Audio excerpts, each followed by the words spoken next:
வணக்கம் ஈழத்தமிழர்களே. நாங்கள் மாவீரர் வணக்க பாடத்தோட ஆரம்பிப்போம்.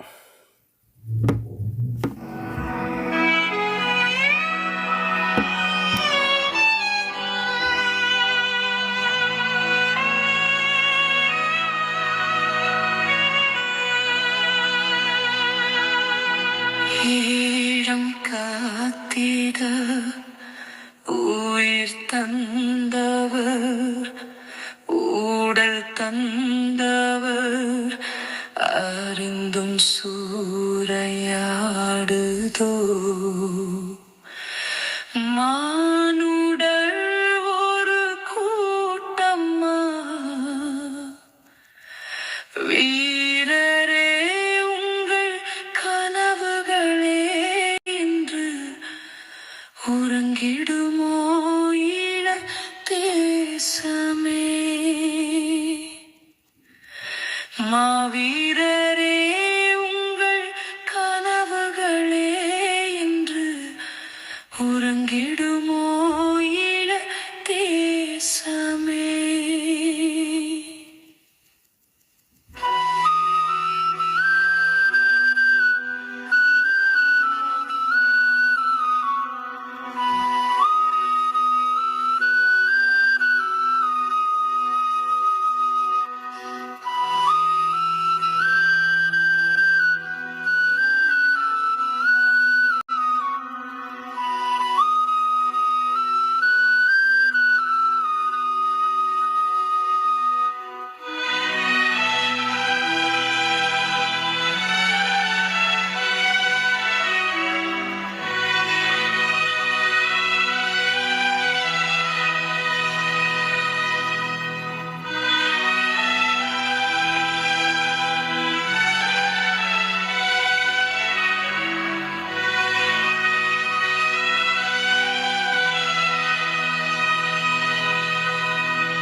வணக்கம் கதிரண்ணா.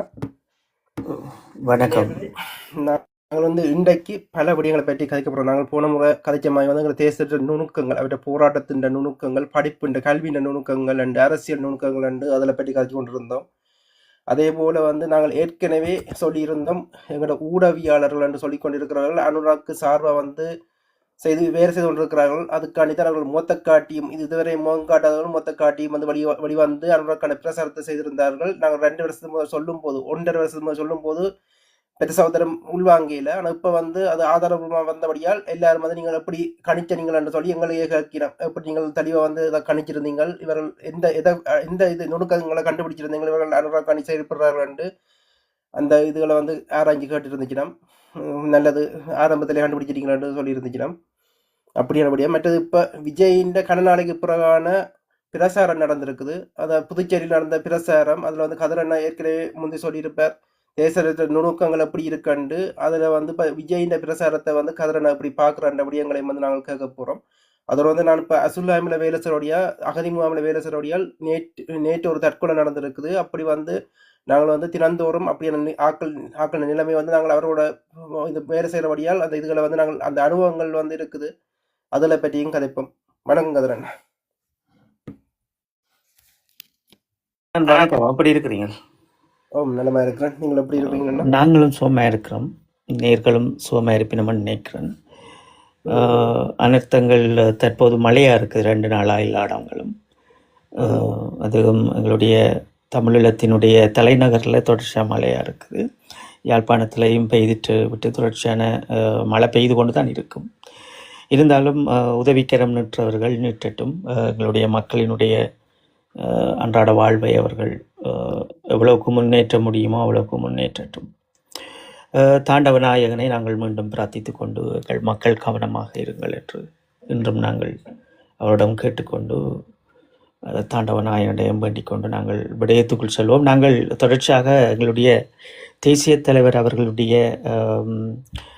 கல்வி சார்ந்த விடயங்களும், அவர் ஒரு போராளியை எப்படி வளர்ப்பார் என்ற விடயங்களும், அரசியல் என்றால் அது எவ்வளவு கூர்மையாக இருக்கப்படும், அதை எப்படி பார்க்க வேண்டும், ஒரு களமுனை எப்படி இருக்க வேண்டும் என்கின்ற தத்துவங்களோடு வளர்ந்த ஒரு மிக பெரும் எங்களினுடைய தேசிய தலைவர் அவர்களை இன்று இந்த 16 ஆண்டுகளும் ஒரு சினிமா பிரியராக, ஒரு சாப்பாட்டு பிரியராக காட்டியிருக்கின்ற விடயங்கள் என்று நாங்கள் பலவற்றை பேசிக்கொண்டிருக்கின்றோம். அதில் முக்கியமாக நாங்கள் காவல்துறை உருவாக்கப்படுகின்ற போது விலங்குகளினுடைய பாதுகாப்பு கோவை என்பதும் அங்கே உருவாக்கப்பட்ட விடயங்கள் எல்லாம் தெரியாமல் புரியாமல் இந்த காவல்துறையில் இருந்தவர்கள் எல்லாம் இன்றும் மௌனமாக இருக்கின்ற இந்த 16 ஆண்டுகளும் ஏன் என்பதும் எதற்கு என்பதும் தொடர்ச்சியான கேள்விகளால் நாம் தொடுக்க வேண்டி இருக்கிறது. எனவே தேசிய தலைவர் அவர்கள் வன விலங்குகளை,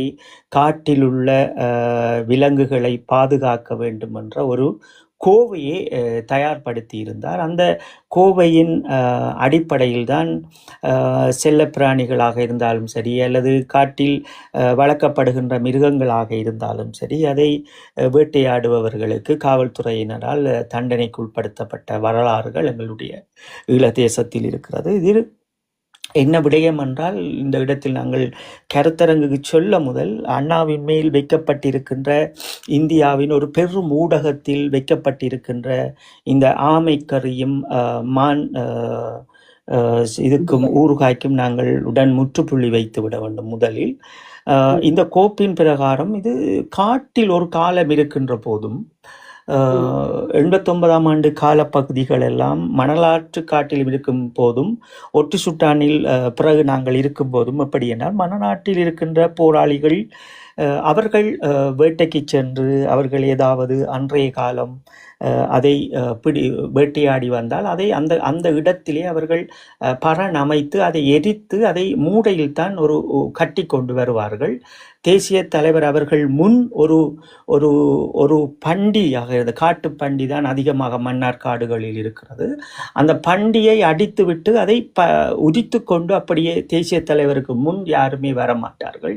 இதுவரைக்கும் அப்படி ஒரு காட்சியை நான் அறிய தேசிய தலைவர் அவர்கள் பார்த்ததும் கிடையாது. அப்படி ஒரு பண்டியை தூக்கி கொண்டு வந்து யாராவது அடித்து அதை அவர் பார்த்ததும் கிடையாது. இது நாங்கள் பதிவு செய்ய வேண்டிய வரலாறு. அப்போ அன்றைய காலங்களில் அப்படி. அதே போன்றுதான் திருகோணமலையிலிருந்து சொர்ணமண்ணாவினுடைய அணியை சார்ந்தவர்கள் வரும்போதாக இருந்தாலும் சரி, மட்டு அம்பாறை அன்றைய காலம் ஆனா பிரிவு என்று தான் அது இருந்தது. ஜேந்தன் படையணி என்று அல்ல, ஆனா பிரிவு என்று இருந்தது. அன்று அங்கே இருந்து வருகின்ற போராளிகள் வந்தாலும் அது ரமேஷ் அண்ணாவாக இருந்தாலும் சரி, ராமண்ணா அவர்களாக இருந்தாலும் சரி, அல்லது சிவமண்ணா அவர்களாக இருந்தாலும் யார் வருவதென்றாலும் அவர்களும் இந்த காட்டினுடைய இந்த குழுமாடுகள் அல்லது பன்றிகள் போன்ற மரைகள் போன்ற விடயங்கள் அவர்கள் இது பண்ணியிருந்தால், அன்றைய காலத்தை நான் சொல்லுகின்றேன், 89ஆம் ஆண்டு 90ஆம் ஆண்டு காலம், அவர்களும் இதை பரன் மாதிரி அமைத்து அதை எரித்து அதை மூடையாக கட்டி கொண்டு தான் கொஞ்சமாக கொண்டு வந்து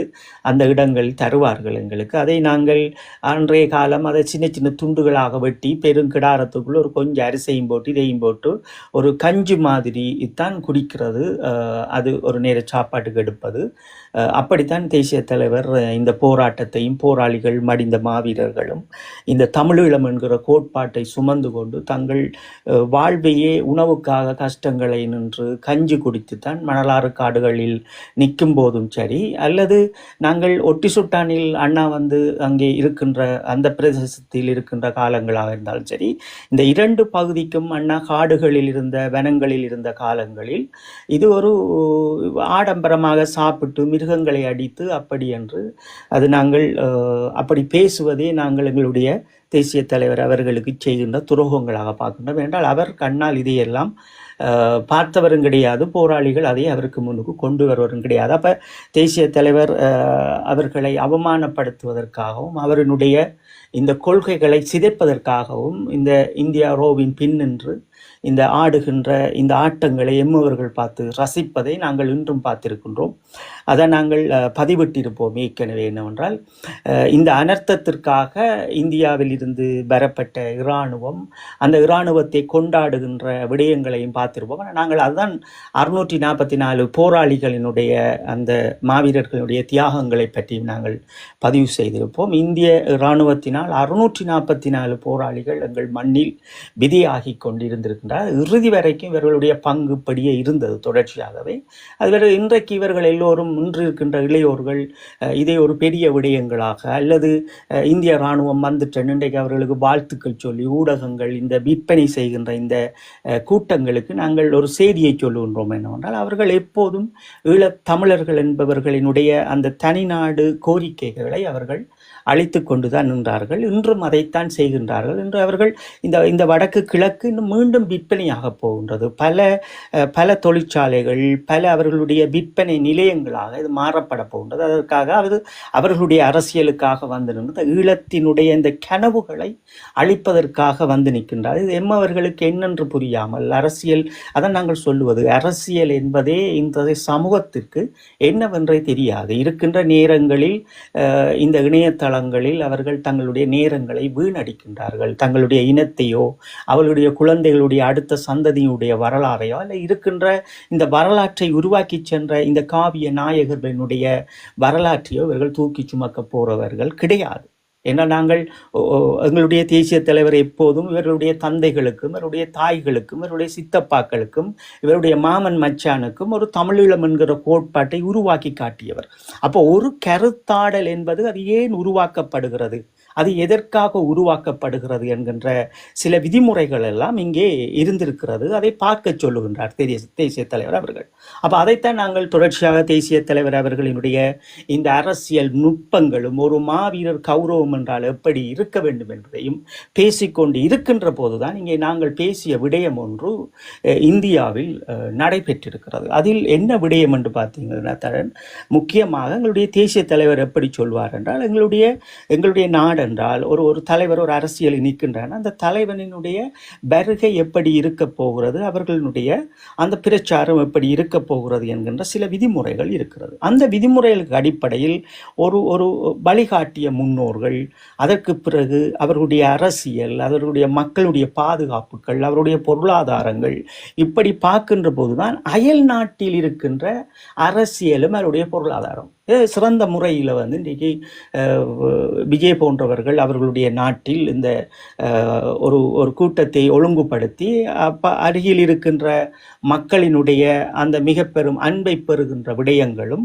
அந்த மொழிவழி மாநிலங்களை எப்படி தனக்குள் எடுத்துக்கொள்ள வேண்டும் என்கின்ற அந்த பிரச்சார யுத்தியும் இது ஒரு அரசியல் நுட்பமாக்கப்படுகிறது. இந்த நுட்பத்தை தான் நாங்கள் கடந்த ஒரு அமர்வில் நாங்கள் தொடர்ச்சியாக பேசியிருப்போம். அப்போ இதில் நாங்கள் என்ன கேட்டுக்கொள்ள போகின்றோம் என்றால் இப்போ விஜய் போன்றவர்கள் தெலுங்கு மாவட்டங்களாக இருந்தாலும் சரி, கேரளா மாவட்டங்களாக இருந்தாலும் சரி, அல்லது ஏனைய மாவட்டங்களை இவர்கள் பிரதிநிதித்துவப்படுத்தி போகின்ற போது ஈழத்தமிழர்கள் சார்பில் இந்த அரசியல் காய்களை அங்கே நகர்த்த வேண்டும். அப்ப இது நகர்த்துகின்ற போதுதான் இந்த விஜயினுடைய கொள்கைகள் போன்று எங்களுடைய மக்கள் இந்த காயின் அரசியல் நுண்ணிய அரசியலை கையில் இப்போதைக்கு தூக்க வேண்டும்.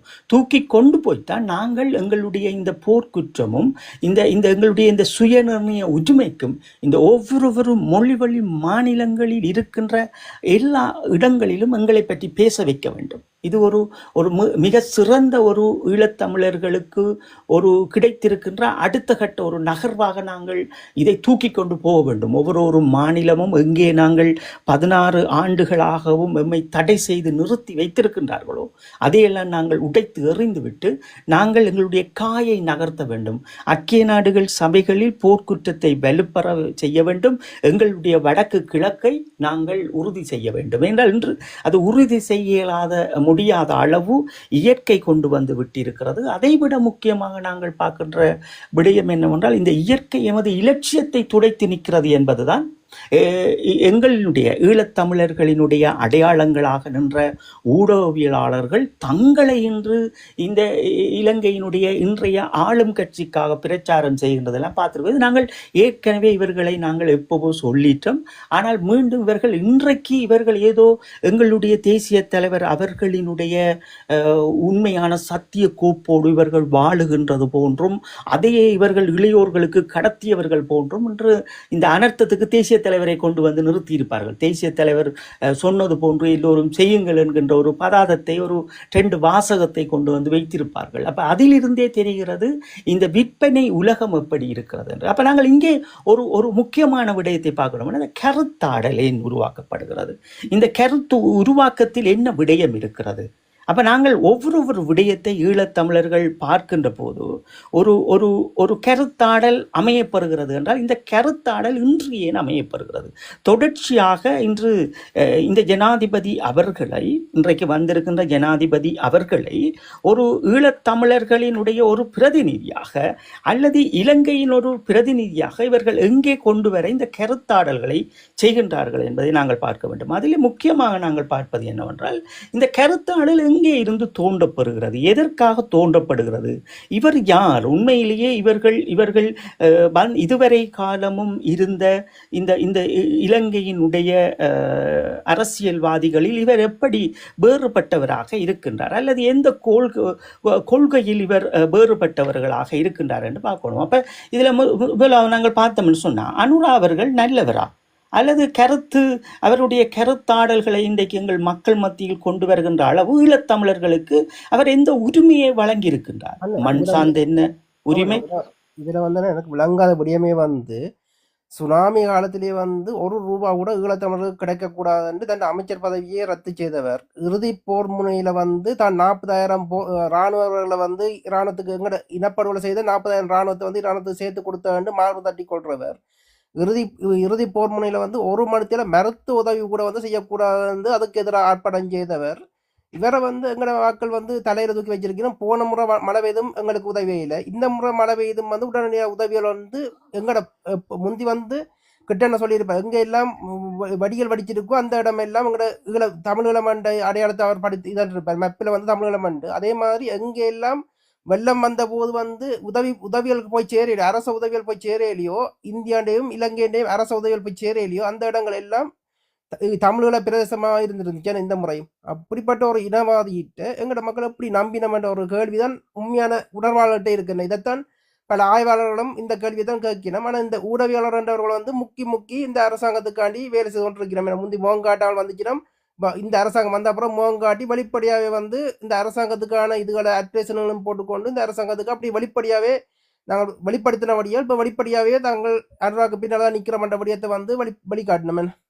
அப்ப இந்த கருத்து உருவாக்கம் இந்த ஒரு கருத்து நாங்கள் உருவாக்குகின்றோம் என்றால் அந்த கருத்துக்கு பின்னால் இருக்கின்ற செயல்கள், வடிவங்களை பார்க்க வேண்டும். அப்ப இன்றைக்கு இந்த அனுரா என்கின்ற இந்த ஒரு வருடமும், இந்த மிகுதி இருக்கின்ற இந்த 4 வருடங்களும், இனி வரப்போகின்ற இந்த சந்ததியினுடைய இந்த இலட்சியங்களும் என்பதும், இந்த அனுரா அவர்கள் எதிரால் இவர் மாறப்பட்டு நிற்கின்றார். ஈழத்தமிழர்களுக்கு உரிமை சார்ந்து ஏதாவது செய்துட்டாரா, அல்லது பொருளாதாரம் சார்ந்து ஏதாவது செய்துட்டாரா, அல்லது விடுதலை சார்ந்து ஏதாவது செய்துட்டாரா, அல்லது குற்றங்கள் இழைத்த இராணுவத்திற்கு தண்டனை கொடுத்துட்டாரா, அல்லது படித்த பட்டதாரிகளுக்கு வெற்றிடங்களை கொடுத்தாரா, அல்லது வடமாகாணத்தில் தேர்தலை வைத்து முதலமைச்சரை கொண்டு வந்து அந்த முதலமைச்சருக்குரிய அனைத்தையும் அள்ளி கொடுத்தாரா, அல்லது எந்த உரிமை சார்ந்து, எந்த தொழிற்சாலை சார்ந்து இவர் ஈழத்தமிழர்களுக்கு முன்னிற்கின்றார்?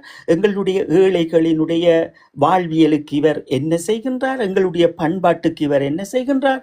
எங்களினுடைய மண்ணினுடைய பாதுகாப்புக்கு இவர் என்ன செய்திருக்கின்றார்?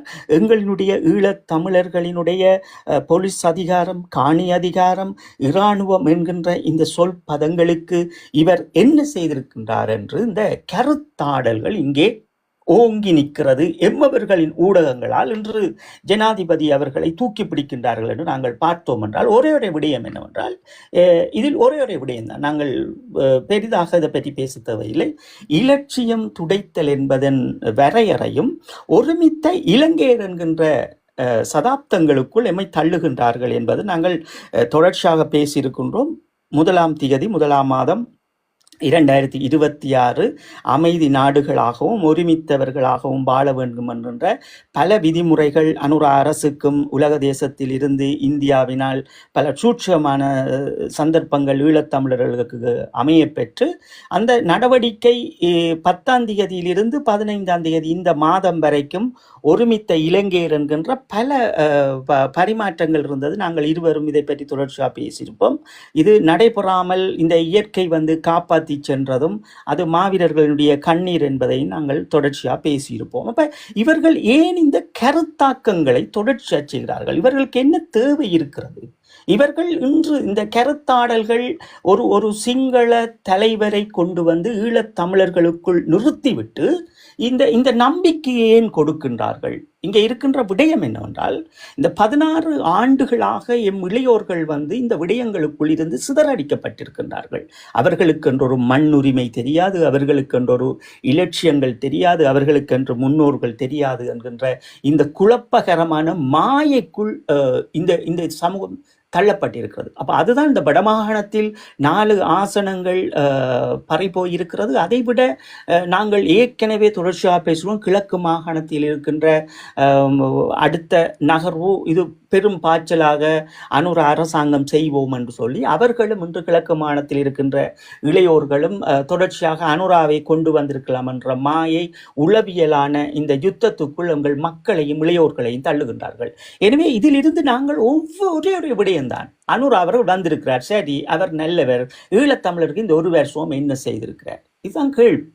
இதுதான் கேள்வி. நீங்கள் போர்க்குற்றத்துக்கு எங்களுக்கு ஏதாவது செய்திருக்கிறீங்களா? எங்களுடைய கைதிகள் விடுதலைக்கு ஏதாவது செய்திருக்கிறீங்களா? எங்கள் நிலப்பரப்புகளில் இருந்த இராணுவங்களை வெளியேற்றிவிட்டு நீங்கள் எங்களுடைய தொழிற்சாலைகளை மேம்படுத்தி தந்திருக்கின்றீர்களா? எங்கள் மக்கள் பாதுகாப்பாக இருக்கின்றார்களா? எங்களுடைய பட்டதாரிகளுக்கு வேலை வாய்ப்பு வழங்கியிருக்கின்றீர்களா? ஒவ்வொரு கேள்வியும் எங்களுடைய மக்கள் வைத்தாலே அவர்களுக்கு புரியும். அப்ப இதையும் உடைத்து எறிந்த அவர்கள் என்னவென்றால், இந்த ஒருமித்த இலங்கையர் என்கின்ற சொற்பதம் இன்று தொடர்ச்சியாக அமைய பெற்றிருக்கிறது. அப்போ ஒரு தேசிய இனம், இலங்கையில் 2 தேசிய இனம் வாழ்கிறது. இந்த 2 தேசிய இனத்தையும் இன்று ஒருமித்தவர்களாக கொண்டு வந்து நீங்கள் வாழ்ந்துவிட வேண்டும் என்கின்ற இந்தியாவினுடைய இந்த நயவஞ்சகத்தனத்தை இன்று இந்த இயற்கையின் போது நாங்கள் பார்க்கின்றோம். ஒரு இனம் முள்ளிவாய்க்காலில் அவ்வளவு மக்களும் சாப்பாடுகள் தண்ணிகள் இல்லாமல் காயப்பட்டவர்கள் கிடந்து செல் மலைகளுக்குள்ளும் தடை செய்யப்பட்ட நச்சு குண்டுகளுக்குள்ளும் கொத்து குண்டுகளுக்குள்ளும் கிடந்த மக்களை காப்பாற்ற முடியாத இந்த அயல் நாடு இன்றைக்கு வருகின்றார்கள் என்றால் இங்கே மீண்டும் ஒரு சூழ்ச்சியம் எம்மை சுற்றி மீண்டும் நடைபெறுகிறது. நாங்கள் தொடர்ச்சியாக நாங்கள் அதையும் பற்றி பேசிக்கொண்டிருக்கிறோம், அதையும் பற்றி நாங்கள் பேசுவோம். அப்போ இந்த இன்றைக்கு இருக்கின்ற இந்த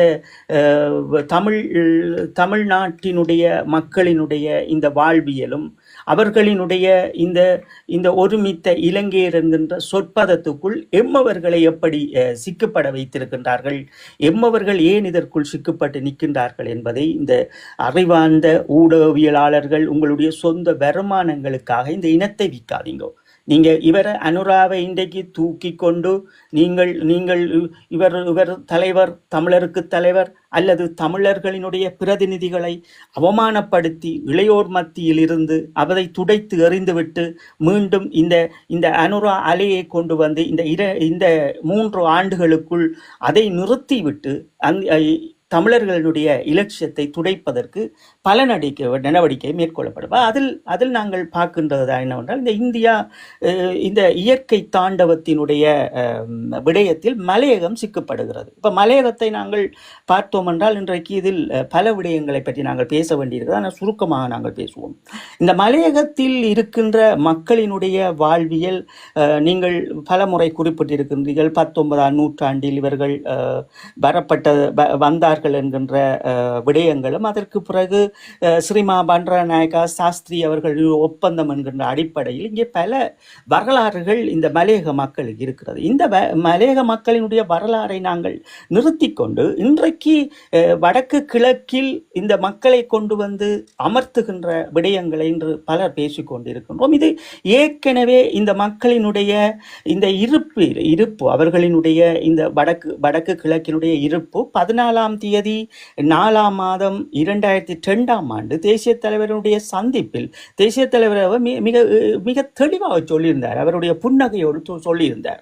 அந்த கூட்டங்கள் எல்லாம் நிறைவு பெற்ற பிறகு அவர்களிடம் மக்களை அங்கே இருந்து கஷ்டப்படுகின்ற மக்கள் இங்கே வந்து அவர்கள் ஒரு வாழ்க்கையை வாழலாம், நீங்கள் அதுக்கு ஏற்ற ஏற்பாடை செய்யுங்கள் என்று அன்றைய தேசிய தலைவர் சொல்லியிருந்தார். ஆனால் இதுக்குள்ளே அரசியல் என்னவென்றால், இது இந்த மக்களை எங்களோடு வடக்கு கிழக்கில் கொண்டு வந்து இனி இருத்துவது எந்த சவாலாக அமைய போகிறது ஈழத்தமிழர்களுக்கு? உண்மையிலே ஈழத்தமிழனுடைய சவால் இதை ஏற்க வேண்டுமானால் நிச்சயமாக இந்த சவாலை நாங்கள் ஏற்க வேண்டும். இப்ப அரசியல் என்கின்ற அண்ணாவினுடைய சிந்தனை என்பது தலைவருடைய கருத்தும் தலைவர் அவர்கள் தமிழீழமும் இருந்திருந்தால் எங்கள் தமிழீழ நிலப்பகுதிக்குள் இந்த மக்கள் வருகின்ற போது குடியமர்த்தப்படுகின்ற போது அவர்கள் எம்மை சார்ந்தே இருப்பார்கள். ஆனால் இனி என்னவென்றால் இது எமக்கு ஒரு சவாலாக இருக்கும். ஆனால் இந்த சவாலை நாங்கள் மீறி அந்த மக்களை எங்களோடு இருத்தத்தான் வேண்டும். இதில் எந்த மாற்று கருத்தும் இல்லை.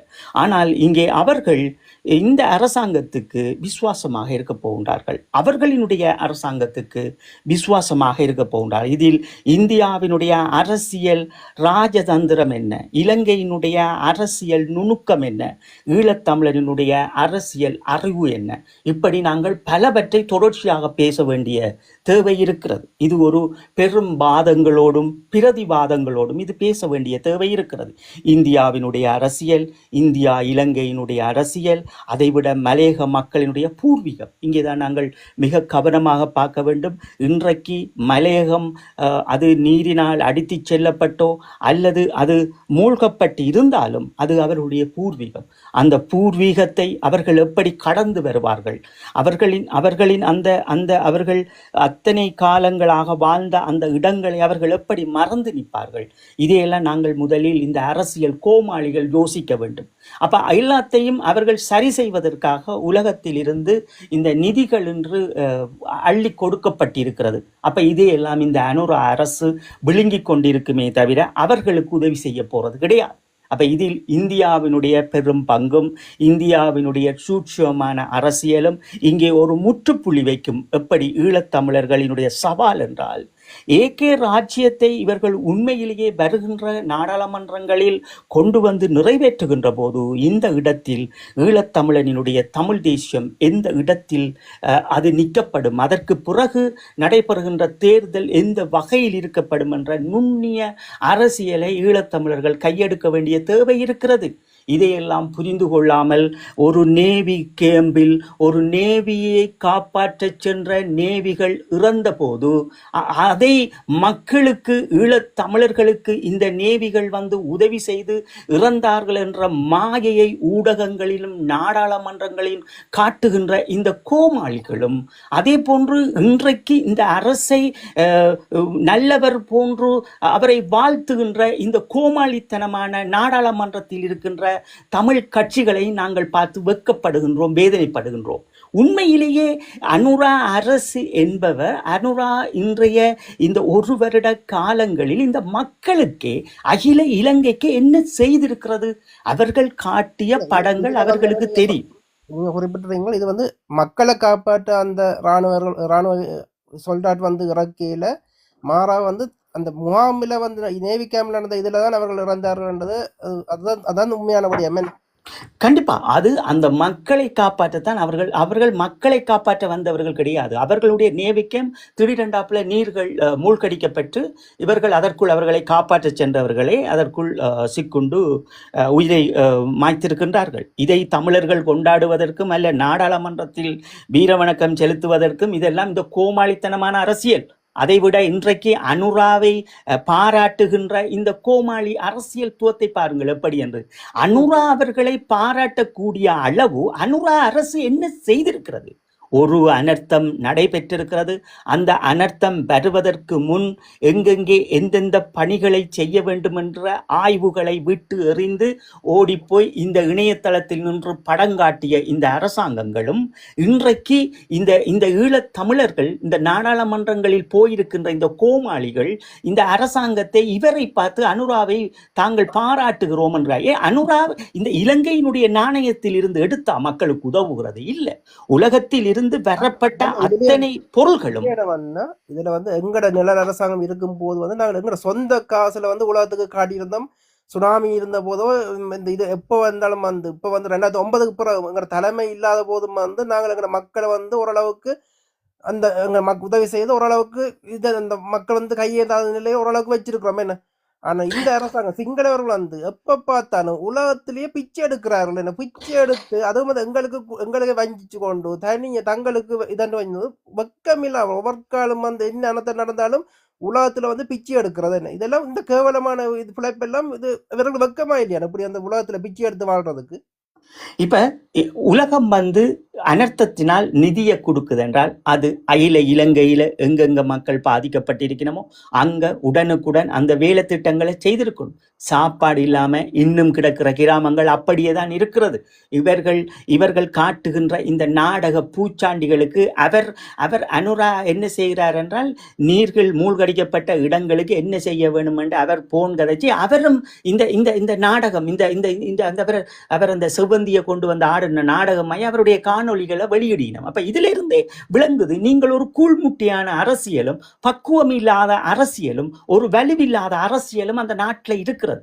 இன்றைக்கு உலக தேசம் எத்தனை மில்லியனை கொட்டி கொடுத்தாலும் இவங்களுக்கு அதை சரி செய்கிற பக்குவங்களும் அல்லது தயார்படுத்துற முறையும் இவங்களுக்கு தெரியாது. இன்றைக்கு இவங்க நினைக்கணும் சைனா ஓடி வந்து மெடிக்கல் ரீதியா உதவி செய்து அல்லது இந்திய இராணுவம் ஓடி வந்து பாலங்களை போடுதென்றால் அது அவர்களுடைய அரசியல் சூட்சமங்களுக்காக. இது ஈழத்தமிழன் தன்னுடைய நிலம் பறிக்கப்பட போகிறது.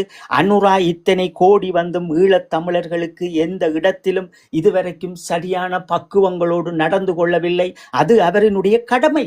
இலங்கையின் குடிமக்களினுடைய வாக்குகளை வேண்டிவிட்டு 156 ஆசனங்களோடு அமர்ந்திருப்பவர்களும் அமைச்சர் பதவிகளிலும் இருப்பவருடைய கடமை. அதுக்காக இவர்களை வாழ்த்துவதற்கும் இவர்களை பாராட்டுவதற்கும் எங்களுக்கு ஒன்றும் பண்ணி புடுங்கியவர்கள் கிடையாது. அவர்கள் இன்றைக்கு கூட இதே இந்திய வம்சமான மலையக மக்களினுடைய சொந்த இடத்தை அபகரிப்பதற்காக இந்த அடுத்த நகர்வை நகர்த்துகின்றார்கள். இது ஒரு உளவியல் யுத்தங்களாகவும் நாங்கள் பார்க்கின்றோம். அது அவர்களுடைய பூர்வீகம். அதை உடன் சரி செய்ய வேண்டும். உடன் அவர்களுக்கு வீடுகளை அமைத்து கொடுக்க வேண்டும். உடன் அவர்களை அந்த இடத்திலேயே குடியமர்த்த வேண்டும். இதில் வீடுகள் இல்லாதவர்கள், காணிகள் இல்லாதவர்கள் வடக்கு கிழக்கு அல்லது எங்கே என்றாலும் இலங்கையில் அவர்கள் வாழ்வதற்கு எல்லா ஏற்பாடும் இந்த அரசாங்கம் மேற்கொள்ள வேண்டும். ஆனால் அது இந்தியாவினுடைய அரசியல் சூட்சமங்களும் இலங்கையினுடைய இந்த அரசியல் கோமாளித்தனமும் இது இந்த இடையில் ஈழத்தமிழனும் இந்த மலையக மக்களும் பந்தாட போகின்றார்கள். ஏனென்றால் இவர்கள் எங்கே இருந்து வந்தார்கள் என்பதையும் அவர்களுடைய ஏடுகளில் எழுதி வைத்திருக்கின்றார்கள். மலையகத்தில் இருந்து வந்தார்கள், தெலுங்கானாவில் இருந்து வந்தார்கள், அவர்கள் தமிழ்நாட்டில் இருந்து வந்தார்கள் என்று எழுதி அந்த மலையக மக்கள் 8,40,000 பேரினுடைய அந்த அறிக்கைகளோடு அவர்கள் அந்த குடியரவு திணைக்களத்தின் ஊடாக அவர்கள் அங்கே பொறிக்கப்பட்டு வைத்திருக்கின்றார்கள். இது ஒரு வரலாறு. இதை ஈழத்தமிழர்கள் தங்களினுடைய அரசியலுக்காக அல்லது தங்களினுடைய அடுத்த பதவி ஆசைக்காக அந்த மக்களினுடைய பூர்வீகத்தை அழித்துவிட முடியாது. தேசிய தலைவர் அவர்கள் 14ஆம் தேதி 2ஆம் மாதம் 2002 பேசிய போதும் புன்னகைத்தபடி அவர்களினுடைய அமைச்சர்மார் சென்றவர்கள் அவர்கள் அப்படியே மௌனமாக்கப்பட்டார்கள். ஏன் மௌனமாக்கப்பட்டார்கள்? அப்ப இதிலிருந்து நாங்கள் இந்த அரசியல் ராஜதந்திரங்களை ஈழத்தமிழர்கள் புரிந்து கொண்டு தன் மக்களையும் தன் மண்ணையும் பாதுகாக்க முடியாமல் இன்று இவனும் ஒரு நாடக மேடை போல் எம்மவர்களும் தங்களை நாடகங்கள் ஆடிக்கொண்டிருக்கின்ற புலம்பெயர்ந்த சில மனிதர்களையும் நாங்கள் பார்க்கின்றோம். புலம்பெயர்ந்த மக்கள் இன்றைக்கு அனுரா ஐயாக்கு உதவி செய்ய வேண்டும் என்று ஓடுகின்ற மனங்களும் அந்த மண்ணில் இயற்கை தாண்டவம் ஆடி இருக்கிறது என்று இரவு பகல் சாப்பாடு இல்லாமல் காசு சேர்த்த வரலாறுகளும் இன்றைக்கு இவர்கள் நிற்கின்ற போது இவர்களிடம் இந்த ஈழத்தமிழர் கருத்தரங்கம் ஒரே கேள்வி மட்டும் வைக்கிறது. இதே 2009 எங்கள் மக்கள் கம்பிவேலிக்குள் அடைக்கப்பட்டு உணவுகளுக்கும் எங்கள் நிலப்பரப்பில் எங்கள் மக்கள் கிடந்த போதும் அதற்கு பின் மெதுமெதுவாக குடியமர்த்தப்பட்ட போதும் நீங்கள் எல்லாம் எங்கே போய் யாரோடு இருந்தீர்கள்? நீங்கள் எல்லாம் எந்த இடத்தில் எந்த மூலைக்குள் ஓடி போய் இருந்தீர்கள்? இன்றைக்கு இந்த 2004ஆம் ஆண்டு இதே காலப்பகுதியில் இந்த டிசம்பர் மாதம் கடைசி பகுதியில் வந்து சுனாமி வந்துச்சுது. நாங்கள் குளிருக்குள்ள நின்று மக்கள் மத்தியில வந்து பிரசாரம் செய்து நாங்கள் சேர்த்த நிதிகளையும் பொருட்களையும் வந்து ஓமந்தையில வச்சு திருப்பி அனுப்பினார்கள். என்ன இதே இந்த அனுராதான் எங்கட இதுகளையும் வந்து போவிடாமல் தடுத்து எங்கட மக்களுக்கு நாங்கள் சேர்த்து அனுப்பின இதுகளை வந்து போவிடாமல் தடுத்து திருடி அதை சிங்கள பக்கத்துக்கு கொண்டே திருடினவர்களும் இவர்களான அப்ப அப்படிப்பட்ட இனவாதிகளை வந்து இந்த மக்கள் வந்து நம்பி பின்னுக்கு போய் நிக்கிறார்கள் என்றால் இவர்களை போன்ற கூமுட்டையில் எங்கேயாவது இருக்க முடியுமா இந்த இனத்துல? அப்ப இவர்கள் இன்றைக்கு இந்த அனர்த்தம் வந்தோடனே தங்கள் ஒரு தேசியவாதிகளாக ஒரு இலங்கையின் குடிமகனாக காட்டுற நீங்கள் என்னத்துக்கு இடம்பெயர்ந்தீங்கள்? உங்களுக்கு இந்த இந்த இந்த இந்த போரோடு பங்கு பெற்றிய ஒரு 1,50,000 ஏழைகளின் வாழ்வியலை முன்னேற்ற தெரியாத ஒரு அழுக்கான மனிதர்கள் நீங்கள். நீங்கள் இன்றைக்கு அவர்களை படம் பிடித்து இத்தனை காலமும் 16 ஆண்டுகள், கிட்டத்தட்ட 10 ஆண்டுகளாக அவர்களை ஒவ்வொரு ஊடகங்களின் வித்து வாழுகின்ற அயோக்கிய கூட்டங்கள் நீங்கள். பேருக்காகவும் புகழுக்காகவும் சொந்த இனம் போரினால் பாதிக்கப்பட்டு போரினால் தங்கள் உடலங்களை சிதைக்கப்பெற்று ஒரு உதவி என்று கேட்கின்ற போது ஊடகங்களில் போட்டு விற்பனை செய்த அயோக்கிய கூட்டம் நீங்கள். நீங்கள் இன்றைக்கு இலங்கையினுடைய தாண்டவ நாயகன் ஆடுகின்றான் என்றால் அதில் இருக்கின்ற நல்லதையும் கெட்டதையும் எடுத்துக்கொண்டு நாங்கள் பலமாக நின்று எம் சமூகத்தை நாங்கள் கட்டமைத்து நாங்கள் ஒரு வினாவையும் ஒரு கேள்வியையும் சிங்கள மக்களுக்கும் சிங்கள அரசியல்வாதிக்கும் இந்தியாவுக்கும் வைக்க வேண்டும். ஏன் வைக்க வேண்டும்? இன்றைக்கு 644 போராளிகளை இதே இந்திய இராணுவம் தாங்கள் அமைதிப்படை என்கின்ற பேரில் வந்து எங்களுடைய மக்களையும் கொலை செய்து எங்கள் போராளிகளோடும் சண்டையிட்டு எங்கள் போராளிகள் மடிந்தார்கள். இன்றைக்கு இதே வவுனியாவில் எல்லாம் வந்து நிற்கின்ற போது அந்த அவர்களை பார்ப்பதும் அவர்களை வரவேற்பதும் என்கின்ற இந்த பண்புகளை எங்கே கற்றுக்கொண்டீர்கள்? உங்களுடைய சின்னம்மாவும் பெரியப்பாவும் மாமனும் மச்சானும் இந்த களமுனையில் இவர்கள் இந்த மண்ணிலே வரக்கூடாது என்று போராடியவர்கள், தங்கள் இன்னுயிரை தந்தவர்கள். இன்றைக்கு நீங்கள் எல்லாம் மறந்து இந்த சமூகம் நீங்கள் வாழ வேண்டும் என்று நினைத்தீர்கள் என்றால் எம் மண் எதற்கு? எம் வரலாறு எதற்கு? வரலாறு என்பது ஒரு மனிதன் துடைத்து எறிந்தான் என்றால் அவனுக்கு ஒரு அம்மாவோ அவனுக்கு ஒரு அப்பாவோ அவனுக்கு ஒரு மனைவியோ அவனுக்கு ஒரு கணவனோ இருக்க முடியாது. அப்ப எல்லாமே ஒரு வரலாறாக இருக்க வேண்டும் என்றால் ஒரு வடிவம் இருக்கிறது. அந்த வடிவம் தான் 644 போராளிகள்.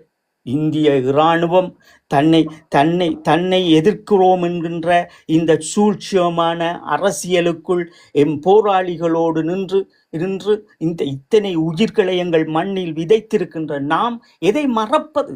எந்த சத்தியத்தை மறப்பது? இவர்களினுடைய அரசியல் அது அவர்களோடு இருக்கட்டும். அவர்களும் இந்தியாவில் இருக்கின்ற அரசாங்கமாக இருந்தாலும் சரி அல்லது தமிழ்நாட்டில் இருக்கின்ற அரசாங்கமாக இருந்தாலும் சரி, இது வடக்கு கிழக்கு தமிழர்களுக்கு நாங்கள் அனுப்பி வைக்கின்றோம் என்று அவர்கள் வைத்தவர்கள் கிடையாது. சர்வதேசமாக இருந்தாலும் சரி நாங்கள் ஈழத் தமிழர்களுக்கு இதை செய்கின்றோம் என்று சொன்னவர்கள் கிடையாது.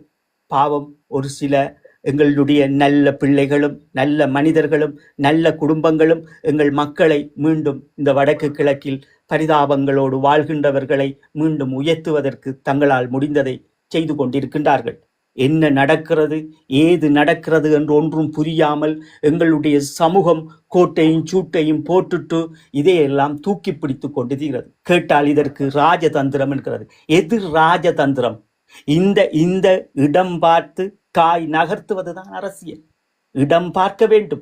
ஒருமித்தவர்கள் என்று அவர்கள் ஒரு வார்த்தையை சொல்லுகின்ற போது அதை நாங்கள் உடைத்து எறிய வேண்டும். இங்கே நாங்கள் ஒருமித்தவர்கள் கிடையாது. ஏனென்றால் நாங்கள் ஈழத்தமிழர்கள் எங்களுடைய உயிர்களினால் நாங்கள் வலம்பிட்டு வைத்திருக்கின்றோம். எங்களுடைய வடக்கு கிழக்கு என்பதை உயிரினால் கட்டப்பட்டு வைத்திருக்கின்றோம். ஒவ்வொரு இது இந்த சிங்கள அரசாங்கம் வந்து ஒற்றை நாட்டுக்குள்ள வந்து இலங்கையர் நடத்த இருந்த பாரிய மாநாட்டை வந்து இவர் வந்து மனிதர்களை ஏமாத்தலாம், இயற்கை ஏமாற்ற முடியாதுன்ற ரீதியில இயற்கை வந்து சிங்களர்கள் வந்து மிக கடுமையான ஒரு எச்சரிக்கை கொடுத்திருக்கு. ஒரு அமைதிக்கான சிம்பலா திருடப்படுற அடையாளம் திருடப்படுற புத்தரை கொண்டு இனவாதத்தின்டையும் அடக்குமுறையின ஒரு சிம்பல அடையாளமா கொண்டு திருவண்ணாமலையில மாவீரர் வாரத்துல வச்சார்கள். வச்சதுக்கு இயற்கையும் புத்தரும் வந்து எவ்வளவு கோவப்பட்டிருக்கிறார்கள் என்று சிங்கள அரசாங்கத்துக்கு காட்டினாலும் சிங்கள அரசாங்கம் திருந்துற மாதிரி இல்லையேன்னு சிங்கள அரசாங்கத்துக்கு தெளிவான இது சிக்னலை காட்டுதானே. நீங்கள் உங்களோட இனவாத நான் வந்து இலங்கையை ஒரு சொக்க பூமியா படைச்சிருக்கிறேன். அந்த சொக்க பூமியை வந்து அமைதியான ஒரு நாடா, அனைவருக்கும் சமமான நாடா வந்து அது மிருகங்களுக்கும் சேர்த்துத்தான் ஒரு சொக்கமான ஒரு நாடை வந்து படைச்சிருக்கிறார். அதை வந்து அனைவருக்கும் ஒரு நல்ல நாடா வச்சிருங்கள், மாறாக வந்து இப்படி அரக்கர் மாதிரி ஆடினீங்கள் என்றால் நீங்கள் அழிஞ்சு போவீங்களன்ட்டு தெளிவான ஒரு செய்தியை வந்து இந்த முட்டாள் மக்களுக்கு சொல்லி இருக்குது. அந்த முட்டாள் மக்கள் வந்து நாங்கள் எவ்வளவு தூரம் சொன்னாலும் கேட்கிற மாதிரி இல்லையே. இதுல அனுர அரசோட நீங்க நிக்கிறது அல்லது பலமா நிக்கிறது முதல்ல உங்களை கட்டமைக்கும். நீங்க யாருன்றத முதல்ல பாருங்க. வடக்கு கிழக்குல இருக்கிற பூர்வீக தமிழர்கள், எங்களுடைய நிலமும் எங்களுடைய வரலாறும் எமக்கு முக்கியம். இதே சிங்கள தேசத்தினால் கொண்டு வரப்பட்ட சிங்கள தனிச்சட்டத்தை உடைத்து எறிந்து நிலைநாட்டியிருக்கின்ற எங்களுடைய தமிழ் மொழியும் எங்களுடைய மண்ணும் எங்களுடைய தியாகமும் வரலாறையும் நீங்கள் போற்றி பாதுகாக்க வேண்டும். அந்த வரலாறுகளை எல்லாம் நீங்கள் அழித்துவிட்டு இயற்கை ஆடுகின்ற தாண்டவங்களுக்குள் நீங்களும் தாண்டவ நாயகனாக ஆட வேண்டும் என்று நினைத்து உங்களை ஊடகங்களில் பெரிதாக்க வேண்டும், அல்லது நீங்கள் சேவை செய்கின்றவர் போன்று காட்டிக்கொள்ள வேண்டும் என்கின்ற இந்த கசப்பான விடயங்களை அறிவு சார்ந்து சிந்தியுங்கள். ஒரு ஒரு ஒரு வீரம் பேசுதலை இந்த இடத்தில் நிறுத்துங்கள். எங்களால் முடியும், எங்களால் எதுவும் செய்ய முடியும். எங்கள் மண்ணை எங்களிடம் ஒப்படையுங்கள், நாங்கள் கட்டி எழுப்புகின்றோம். எங்களினுடைய பிரதிநிதித்துவங்களை சரியாக கையாளுங்கள். இன்றைக்கு சர்வதேசம் ஈழத்தமிழர்களை வஞ்சகம் செய்கின்றது தொடர்ச்சியாக. இன்றைக்கு வஞ்சகம் செய்கின்ற சர்வதேசத்துக்குள் ஈழத்தமிழன் எழுந்து நிற்காமல் அவன் தன்னையை மாற்றி கொண்டு நிற்கின்றான். இதுதான் இங்கே பரிதாபமாக இருக்கிறது. சர்வதேசம் கூட இலங்கையை நோக்கி ஓடுகின்ற போதும் இலங்கைக்கு அள்ளி கொடுக்கின்ற போதும் ஒரு கிராமங்களும் எப்படி பாதிக்கப்பட்டிருக்கிறது என்று எம்முவன் புரியாமல் இந்த சிங்கள தேசத்தின் மாய வலைக்குள் சிக்கப்பட்டு ஒரு நாடு, ஒரு தேசம், ஒரு மக்கள் என்று வாழப்போகின்றால் எதற்கு இத்தனை தியாகங்கள்? இது எத்தனை காலம் நம்பி வாழப்போகின்றீர்கள்? இது எல்லாம் இலங்கையினுடைய சதாப்தங்கள். சிங்களம் என்கின்ற அந்த பேரினவாதம் அவர்களுக்குள் இருந்து கொண்டே தோன்றும். அது எப்படி தோன்றும், எதற்காக தோன்றும் என்று உங்களுக்கு தெரியாது. எனவே நீங்கள் உங்களை பலப்படுத்துங்கள், சர்வதேசத்தை பலப்படுத்துங்கள். முக்கியமாக இன்றைக்கு எங்களுக்கு இதில் ஒன்றும் இல்லை. எங்களுடைய வம்சம் அங்கே வாழப்போறது கிடையாது, நாங்கள் வாழப்போறது கிடையாது. நாங்கள் உங்களுக்காக, எங்கள் மடிந்த மாவீரருக்காக, எங்களுடைய அடுத்த சந்ததிக்காக நீங்கள் ஒரு அந்த நிலத்தின் பூர்வீக குடிகள் என்று வாழ வேண்டும் என்று உங்களுக்காக நாங்கள் எங்களால் முடிந்ததுகளை மீண்டும் மீண்டும் சர்வதேசத்தில் கட்டமைக்க பார்க்கின்ற போது தூக்கி தூக்கி உடைத்து எறிகின்ற இந்த அயோக்கிய தனங்கள் உங்கள் மனங்களில் இருந்து எங்கே வந்தது? இந்த ஊடகங்களை விற்பனை செய்கின்ற அயோக்கிய தனங்கள் உங்களுக்கு எங்கே இருந்து வந்தது? சிங்கள தேசம் 2004 தேசிய தலைவர் அவர்களால் சிங்கள தேசத்துக்கு அனுப்பப்பட்ட அந்த பொதிகள் இன்று நீங்கள் அப்படி எடுத்துக்கொள்ள முடியுமா? இன்று தேசிய தலைவர் இருக்கின்ற போது எடுத்த அத்தனை விடயங்களும் இன்று அது சமமாகுமா? ஒரு நிழலரசு தோற்கப்பட்டு ஒரு ஈழத்தமிழர் தன்னை அழித்து கொண்டிருக்கின்ற போது அவரை தூக்கி அந்த இடத்தில் நிறுத்திவிட்டு சிங்கள தேசத்தை கௌரவிங்கள், சிங்கள தேசத்துக்கு அள்ளி கொடுங்கள் என்று சொல்லுகின்ற இந்த பண்பின் அடையாளம் என்ன? இந்த உளவியல் என்ன? என்ன சொல்ல வருகிறீர்கள்? உங்களினுடைய வந்து தமிழ்நாட்டில் எங்கள் ஈழத்தமிழ் தமிழ்நாட்டில் போய் யார் தமிழர் என்று சொல்லிக்கொண்டு ஒரு மலையாளி பெத்தமான வந்து முன் வச்சு கொண்டு யார் தமிழர் தமிழ்நாட்டில் போய் கேள்வி கேட்டார்கள். அதே ஆக்கள் வந்து ஒரு இனவாத சிங்களவனை வந்து தங்கள் தலைவராக ஏற்றுக்கொண்டு இப்போ பிரசாரம் செய்கிறார்கள் என்றால் இவர்கள் எவ்வளவு மிகவும் கேவலம். வந்து வரலாற்று இப்போ வந்து பாருங்கள், இப்போ இப்படி இருக்குது. ஒன்றும் கொஞ்ச காலத்தில் வரலாறுகள் மாறும். எங்களோட அடுத்த சமுதாய பிள்ளைகள் வந்து இப்ப வாழ்ற இந்த மனிதர்களை வந்து எவ்வளவு கேவலமா பார்க்க போதென்று அறிவு கூட இல்லாமல் வாழ்றார்களே. இந்த படங்காற்ற விடயங்களும் இந்த கருத்தரங்கங்கள் உருவாக்கங்களும், ஒரு கருத்தரங்கம் உருவாக்கப்படுகிறது என்றால் அந்த கருத்துக்கு பின்னால் என்ன இருக்கிறது, எமக்கு அது என்ன சொல்ல வருகிறது, அது எமக்கு என்ன செய்திருக்கிறது, இதையெல்லாம் நீங்கள் பார்க்க வேண்டும். இன்றைக்கு இந்த போர் முடிந்த பிறகு கிட்டத்தட்ட 17வது ஆண்டுகள். இந்த 17 ஆண்டுகளில் உங்களுடைய முன்னோர்களும் உங்களுடைய பெற்றோர்களும் அல்லது இன்றைக்கு இருக்கின்ற இந்த அரசியல் கோமாளிகளும் இன்றைக்கு இந்த இளைய சமூகத்துக்கு என்ன வழியை காட்டுகின்றார்கள்? இவர்களே போய் நாடாளுமன்றங்களில் நின்று கொண்டு அனுரா செய்தது நல்லது, நாங்கள் அவரை பாராட்டுகிறோம், என்ன செய்திருக்கின்றார்? ஒரு குடிமகனாக அவர் இருந்து அங்கங்கே நடைபெறுகின்ற விடயங்களை உரையாடி கொண்டிருக்கின்றார். நேரடியாக சென்று அவர் அதை கதைத்து அவருடைய வாக்கு வீதத்தை அவர் பெற்றுக்கொள்கிறார் அதிகமாக. இன்னும் அவர் இலங்கையினுடைய அந்த யாப்பின் அதிகாரப்படி இந்த 5 ஆண்டுகள் இன்னொரு 5 ஆண்டுகள் இருக்க போன்ற அதுகளுக்கு உள் இந்த இலட்சியம் துடைக்கப்படும். ஈழத்தமிழர் என்ற சொற்பதம் கலைந்து எறியப்படும். ஒரு இலங்கையர் என்ற சொற்பதத்தோடு நீங்கள் வாழ்வீர்கள். இது வரலாறு அல்ல. உங்களுக்கென்று ஒரு நாள் இதே சிங்கள தேசம் மடித்து கட்டி கொண்டு அடிக்கின்ற போது அன்று நீங்கள் அங்கு தேடுவீங்கள். இந்த சர்வதேசத்தை அன்றே இவர்கள் செய்தது போல் நாங்கள் இறுக்கி பற்றி கொண்டிருக்கலாம். தமிழ்நாட்டில் போய் நின்று எங்கள் காலங்களை வீணடித்து விட்டோம், எங்களுடைய நேரங்களை வீணடித்து விட்டோம், ஐக்கிய நாடுகள் சபைகளில் பலப்படுத்த வேண்டிய காலங்களை நேரங்களை உதறி தள்ளிவிட்டோம் என்று இந்த ஒவ்வொரு நாளையும் வீணாக்குவீர்கள். அதான் நாங்கள் முன்கூட்டி எங்களுடைய தேசிய தலைவர் அவர்களுடைய அரசியலினுடைய நுட்ப கல்வியின் கற்றபடியால் நாங்கள் சொல்லுகின்றோம். இது இலட்சியம் துடைத்தல். ஒரு ஈழத் தமிழனினுடைய சதாப்தத்தை குழி தோண்டி புதைத்துவிட்டு ஒரு இலங்கையனாக வாழ்வதற்கு இந்த அனுராவினுடைய இந்த அலை மீண்டும் மேவி அடிக்கிறது. அதான் ஆங்காங்கே எங்களுடைய தமிழரசு கட்சிகளின் தமிழ் அமைப்புகளில் இருக்கின்ற கட்சிகளாக இருந்தாலும் சரி அல்லது எவராக இருந்தாலும் சரி இந்த அரசியலை ஒரு நுண்ணிய அரசியலை மேம்படுத்தி கொண்டு போவதற்கு உடனே தயார் செய்யுங்கள். ஒரு கட்டமைப்பு உடன் தயார் செய்யுங்கள். அந்த தயார் செய்கின்றது தான் உங்களையும் எங்கள் வம்சத்தையும் இந்த வரலாற்றையும் தூக்கி நிற்கப் போகிறது. இன்று இருக்கின்ற எல்லாத்தையும் அடித்து உடைத்து விட்டு எனவே யாரேனும் எழுந்து நில்லுங்கள். எழுந்து நின்று இந்த அமைப்பை திறன்பட செய்யுங்கள். அது ஒரு பெரும் பலமாக இருக்க போது. இன்றைக்கு நாங்கள் எழும்ப வேண்டும். இந்த அனர்த்தத்தோடு எழும்ப வேண்டும். உலகத்துக்கு ஒரு செய்தி சொல்ல வேண்டும். சர்வதேசத்துக்கு ஒரு செய்தி சொல்ல வேண்டும். இந்த கோமாளித்தனங்களை சீமானண்ணா நாட்டை பிடித்து தருவார், அவர் பேசுகிற தமிழ் தேசியம் என்ற இந்த கோமாளித்தனங்களை எல்லாம் ஒதுக்கி வைத்துவிட்டு எங்கெங்கே நீங்கள் பலமாக நின்று எங்கள் இனத்தை நீங்கள் பலமாக்க வேண்டுமோ அதை செய்யுங்கள். ஐக்கிய நாடுகள் சபை என்பது காலனித்துவ நீக்கத்திற்கு பிறகு ஒரு நிழல் அரசு வீழ்த்தப்பட்ட பிறகு அந்த நிழல் அரசினால் ஒரு இனத்தையே கருவறுத்து இன அழிப்பு செய்த இதே இலங்கையும் இந்தியாவையும் நாங்கள் கூண்டி லேத்துகின்றோமோ இல்லையோ என்பதை நாங்கள் யோசிக்காமல் சிந்திக்காமல் பங்கு பெற வேண்டும். ஒவ்வொருவரும் பங்கு பெற வேண்டும். என்னென்ன நடைமுறைகள் இந்த சர்வதேசத்தில் இருக்கிறதோ அத்தனையும் நாங்கள் செய்ய வேண்டும். ஒரு சிங்களத்தின் கருப்பு ஆடு வந்து உங்களுக்குள் மேய்ந்து விட்டு அது ஐக்கிய நாடுகள் சபைகளில் தரமாட்டார்கள் என்று சொல்லுவார்கள்.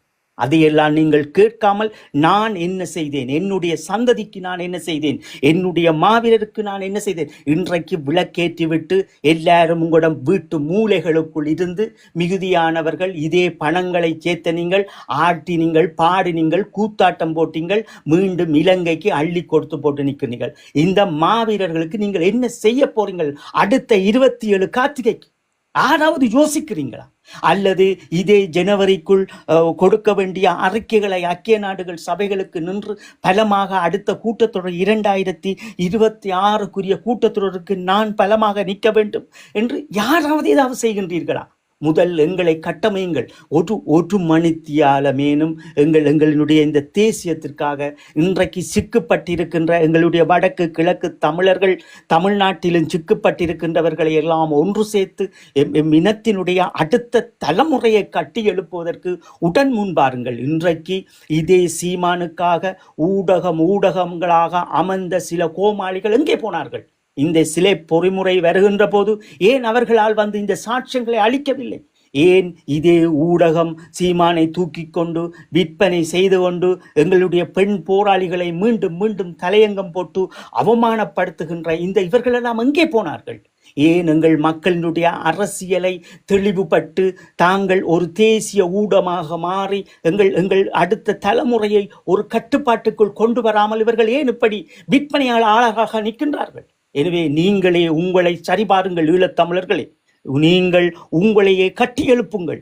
ஈழத்தமிழர்கள் மிகுதியாக இருக்கின்ற நீங்கள் உங்களை கட்டி எழுப்பாமல் விட்டீர்கள் என்றால் உங்களுடைய சந்ததி பாதிக்கப்படும். நாங்கள் மீண்டும் சொல்லுகின்றோம், நாங்கள் 17ஆம் தேதி 5ஆம் மாதம் 2009 அந்த மண்ணோடு இறந்தவர்கள் தான். நாங்கள் உங்களோடு வாழவோ அல்லது அந்த மண்ணில் நாங்கள் வாழ்வதற்கு எங்களுக்கு வயசும் அல்ல, காலமும் அல்ல.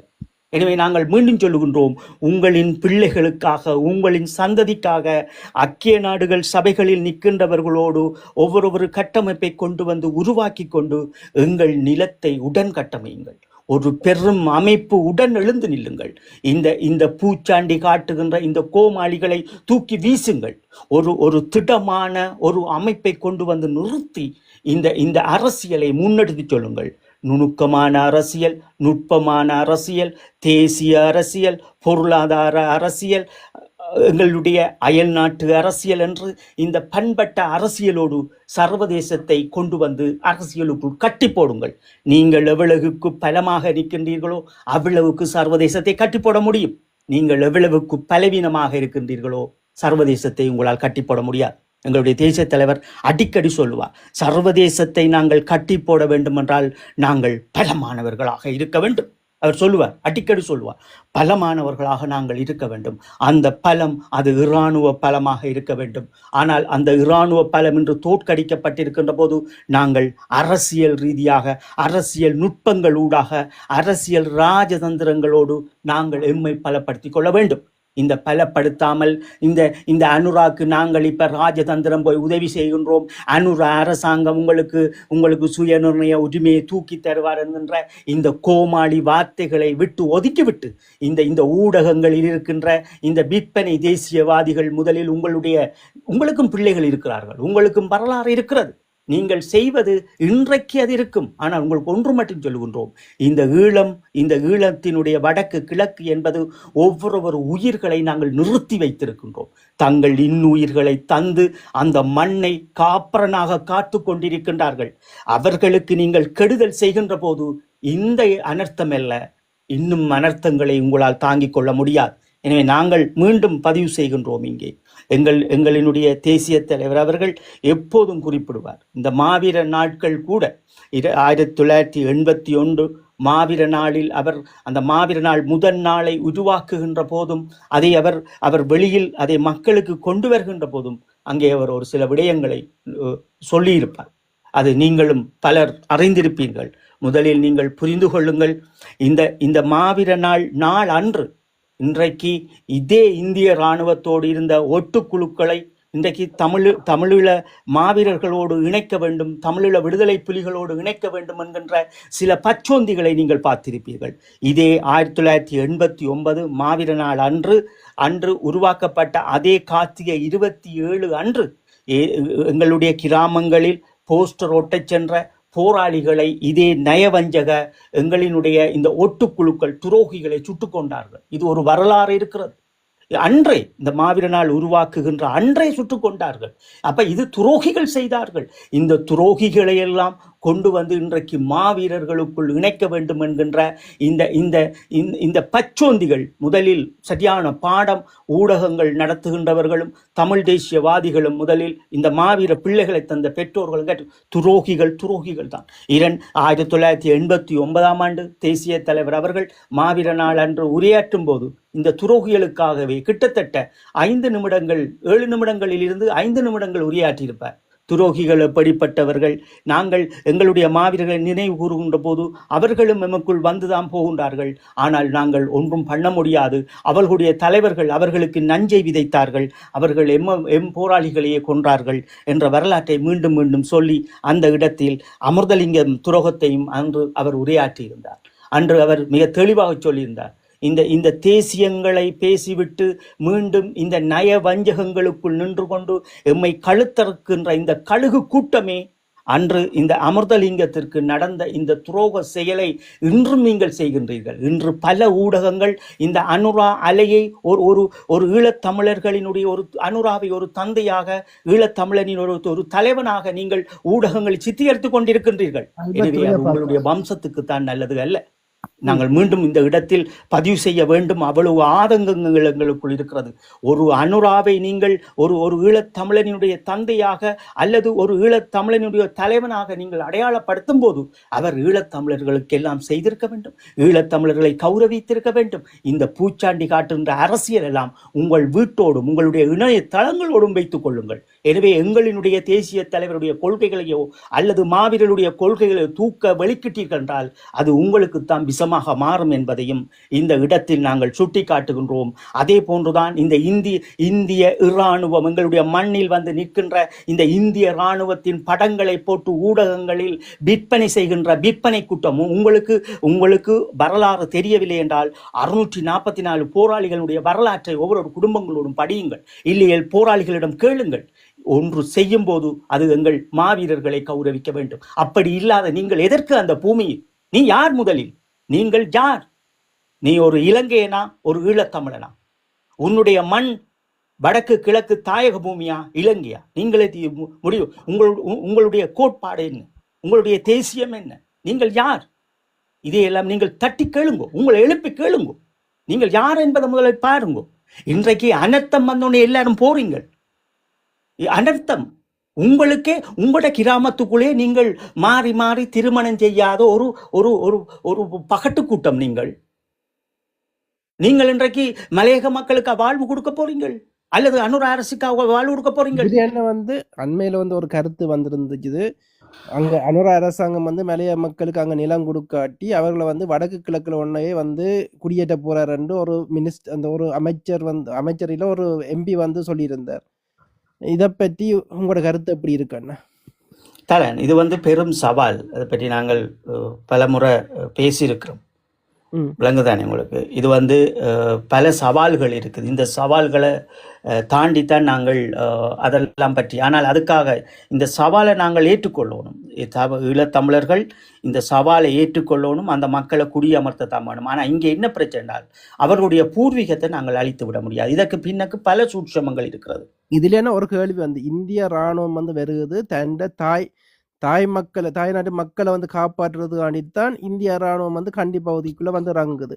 அப்படித்தான் அங்க அவர்கள நாடாளுமன்றத்திலையும் சொல்லித்தான் உதவுகிறார்கள். தங்களோட மக்களை வந்து காப்பாற்றுறதுக்காண்டி தாங்கள் வந்து நிக்கிறோம்ட்டு. தங்களோட பூர்வீக மக்களை தங்களோட தாய் குழந்தைகள் தான் அதுல அவங்க கிந்திலையும் சொல்லிடும்.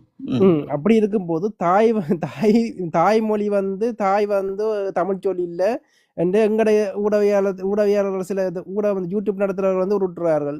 இது தாய் வந்து தமிழ் மொழி இல்லையா, தாய் நாடு நாங்கள் போராடினது எல்லாம் அவ இது தமிழ் சொல்லி இல்லையா, தூய தமிழ் சொல்லி இல்லையா வந்து தண்டை பிழைப்புக்காண்டி ஒன்றை விட்டுறா. அது வேற வடியம். இப்போ வந்து இந்த மக்களை வந்து இந்தியா தண்ட மக்களை தான் இப்பவும் பார்க்குது. 200 வருஷம் அவர்கள் வந்து கனகாலமில்ல தான் 200 வருஷம் தான் 200 வருஷத்துக்குள்ளதான் வந்திருக்கணும். அவர்கள தங்களோட நாட்டு மக்களா பார்க்கணும். அப்ப ஏன் வந்து அந்த அமைச்சர் வந்து வடக்கு கிழக்குல வந்து குடியேற்ற விரும்புற திருப்பி வந்து தங்களோட சொந்த நாட்டுல வந்து அதுவும் வந்து இயற்கையால கொஞ்சம் பாதுகாப்பா இருக்கிற தங்களோட சொந்த நாட்டுக்கு போகாமல் வடக்கு கிழக்குக்கு வேற நினைக்கணும்? இப்ப அவங்கண்ட சூழ்ச்சி வந்து இந்தியா என்கின்ற அரசியல், நுணுக்கமான அரசியல் என்பது இந்த மலையக மக்களினுடைய ஒரு அரசியல் இருக்கிறது. அந்த அரசியலினுடைய ஒரு விளைவும் இந்த ஈழத்தினுடைய ஒரு அழிவினுடைய விளிம்புக்கு அது காரணமாக இருக்கிறது. இதில் முக்கியமாக நாங்கள் பார்க்கிறது 1818, 1840, 1844 இந்த 3 வரவும் அதை விட 19 நூற்றாண்டிலும் வரப்பட்டது. அந்த காலத்தை நாங்கள் எடுக்கும் போது இதற்குள் இடைப்பட்ட குழப்பகரமான விடயங்களும் உடனே 9,75,000 தொகை கொண்ட மக்களை இலங்கை அரசாங்கம், அன்றை இருந்த அரசாங்கம் உடனே திருப்பி அனுப்ப வேண்டும் என்கின்ற போது திருப்பியும் பண்டாரநாயக்கா அவர்களுடைய ஒப்பந்தங்களால் அன்றைய நேரம் இந்தியாவில் பகத்தூர் சாஸ்திரி அவர்கள் இருந்து கொள்ளும் பால் பகத்தூர் சாஸ்திரி, நான் சொல்றது சரி என்று தெரியல, அவர் தான் இருந்திருக்க வேண்டும். அவர்களுடைய ஒப்பந்தங்கள் அடிப்படையில் வந்து 5,25,000 மேற்பட்ட மக்கள் அவர்கள் எடுக்கினம். மிகுதியான ஒரு 3 லட்சம் மக்களை குடியமர்த்துற மாதிரி ஒரு ப்ரோக்ராம் அவங்களுக்குள்ள ஒரு ஒப்பந்தத்தை மேற்கொள்ளினோம்.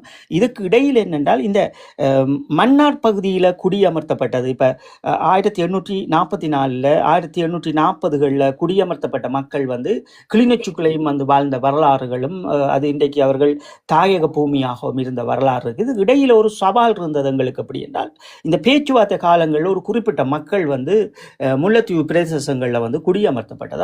அந்த முல்லைத்தீவு குடியமர்த்தப்பட்ட பிறகு ஒரு சில நுணுக்கமான ஒரு ஊடுருவல் தாக்குதல்கள் மேற்கொள்ளப்பட்டது. அந்த ஊடுருவல் தாக்குதல் எப்படி என்றால் இலங்கை இலங்கையினுடைய ஊடுருவும் அணி என்று ஒன்று இருந்தது. எங்களுடைய தமிழீழ விடுதலை புலிகளுடைய அணிகளை பின்பற்றி அவர்களும் ஒரு ஊடுருவும் அணி என்று ஒன்று வைத்திருந்தார்கள். அந்த அணிகள் மீது சில விடயங்கள் அசம்பாவிதங்கள் நடைபெற்ற பிறகு அது பல விஷயங்கள் அங்கே நடைபெற்றது. அந்த இறுதி கணத்திலேயும் பலர் சாட்சியங்கள் அளித்திருக்கின்றார்கள் சிங்களத்தால்.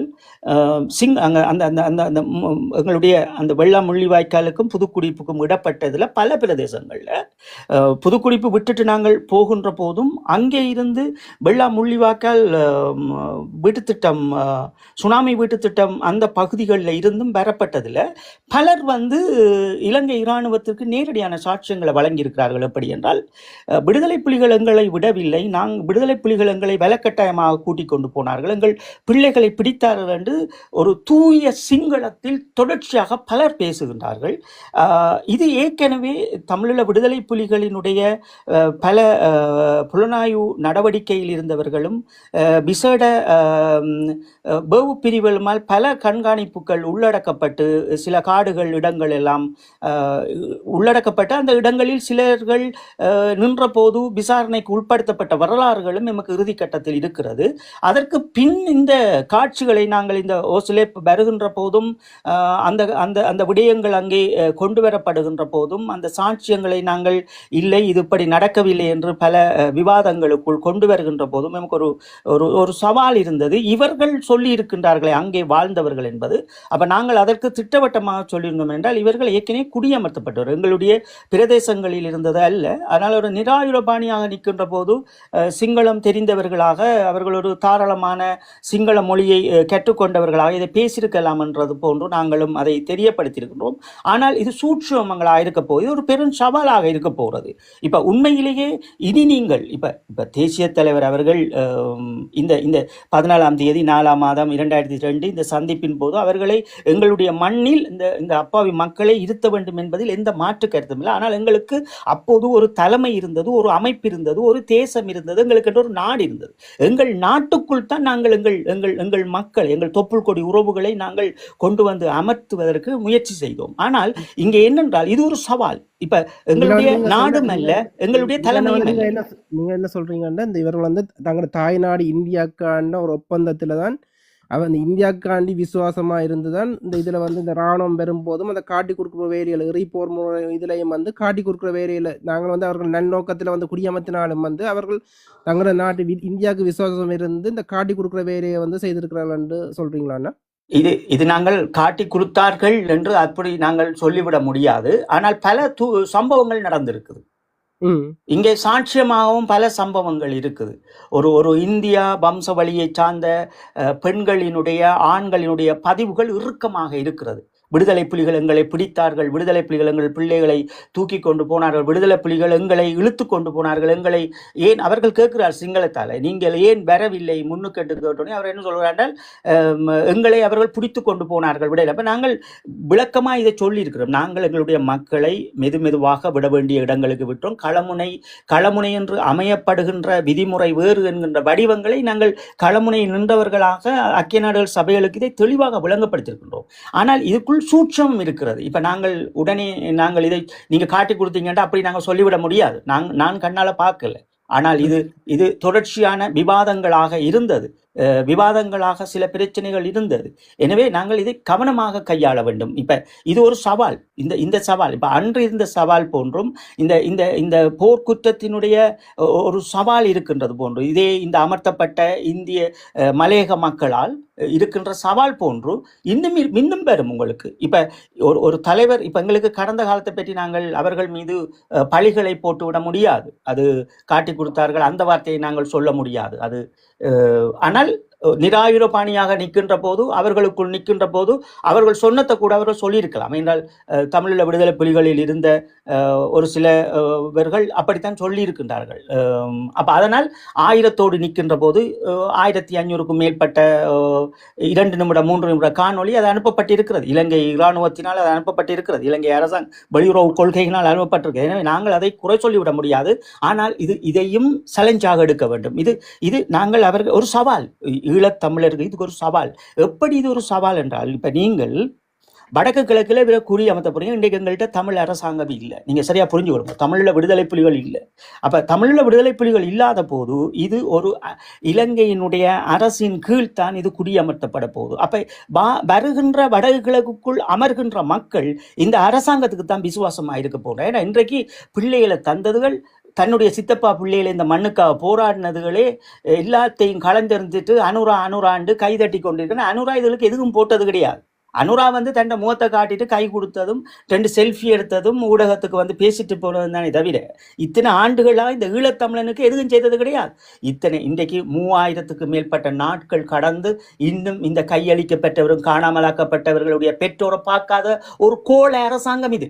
ஒரு கோழையினுடைய ஒரு வடிவம் இந்த அனுரா. எங்களை பொறுத்தவரை உண்மையான ஒரு நேர்மையான ஒரு டேலண்டா இருக்கவனண்டா அந்த மக்களுக்கு முன்னுக்கு போய் நிற்பான். அம்மா உங்களுக்கு என்ன பிரச்சனை, சகோதரி உங்களுக்கு என்ன பிரச்சனை, உங்களோட பிள்ளைகளுக்கு இதுதான் நடந்திருக்கு, நான் கூண்டில் ஏத்துவேன், நீங்க வீடுகளுக்கு போங்கோ, இதுக்கு ஒரு முடிவை நான் கட்டுறேன்னு சொல்லியிருப்பான். நீங்க இதை மட்டும் பாருங்க, ஈழத்தமிழ நீங்க இதை மட்டும் பாருங்க.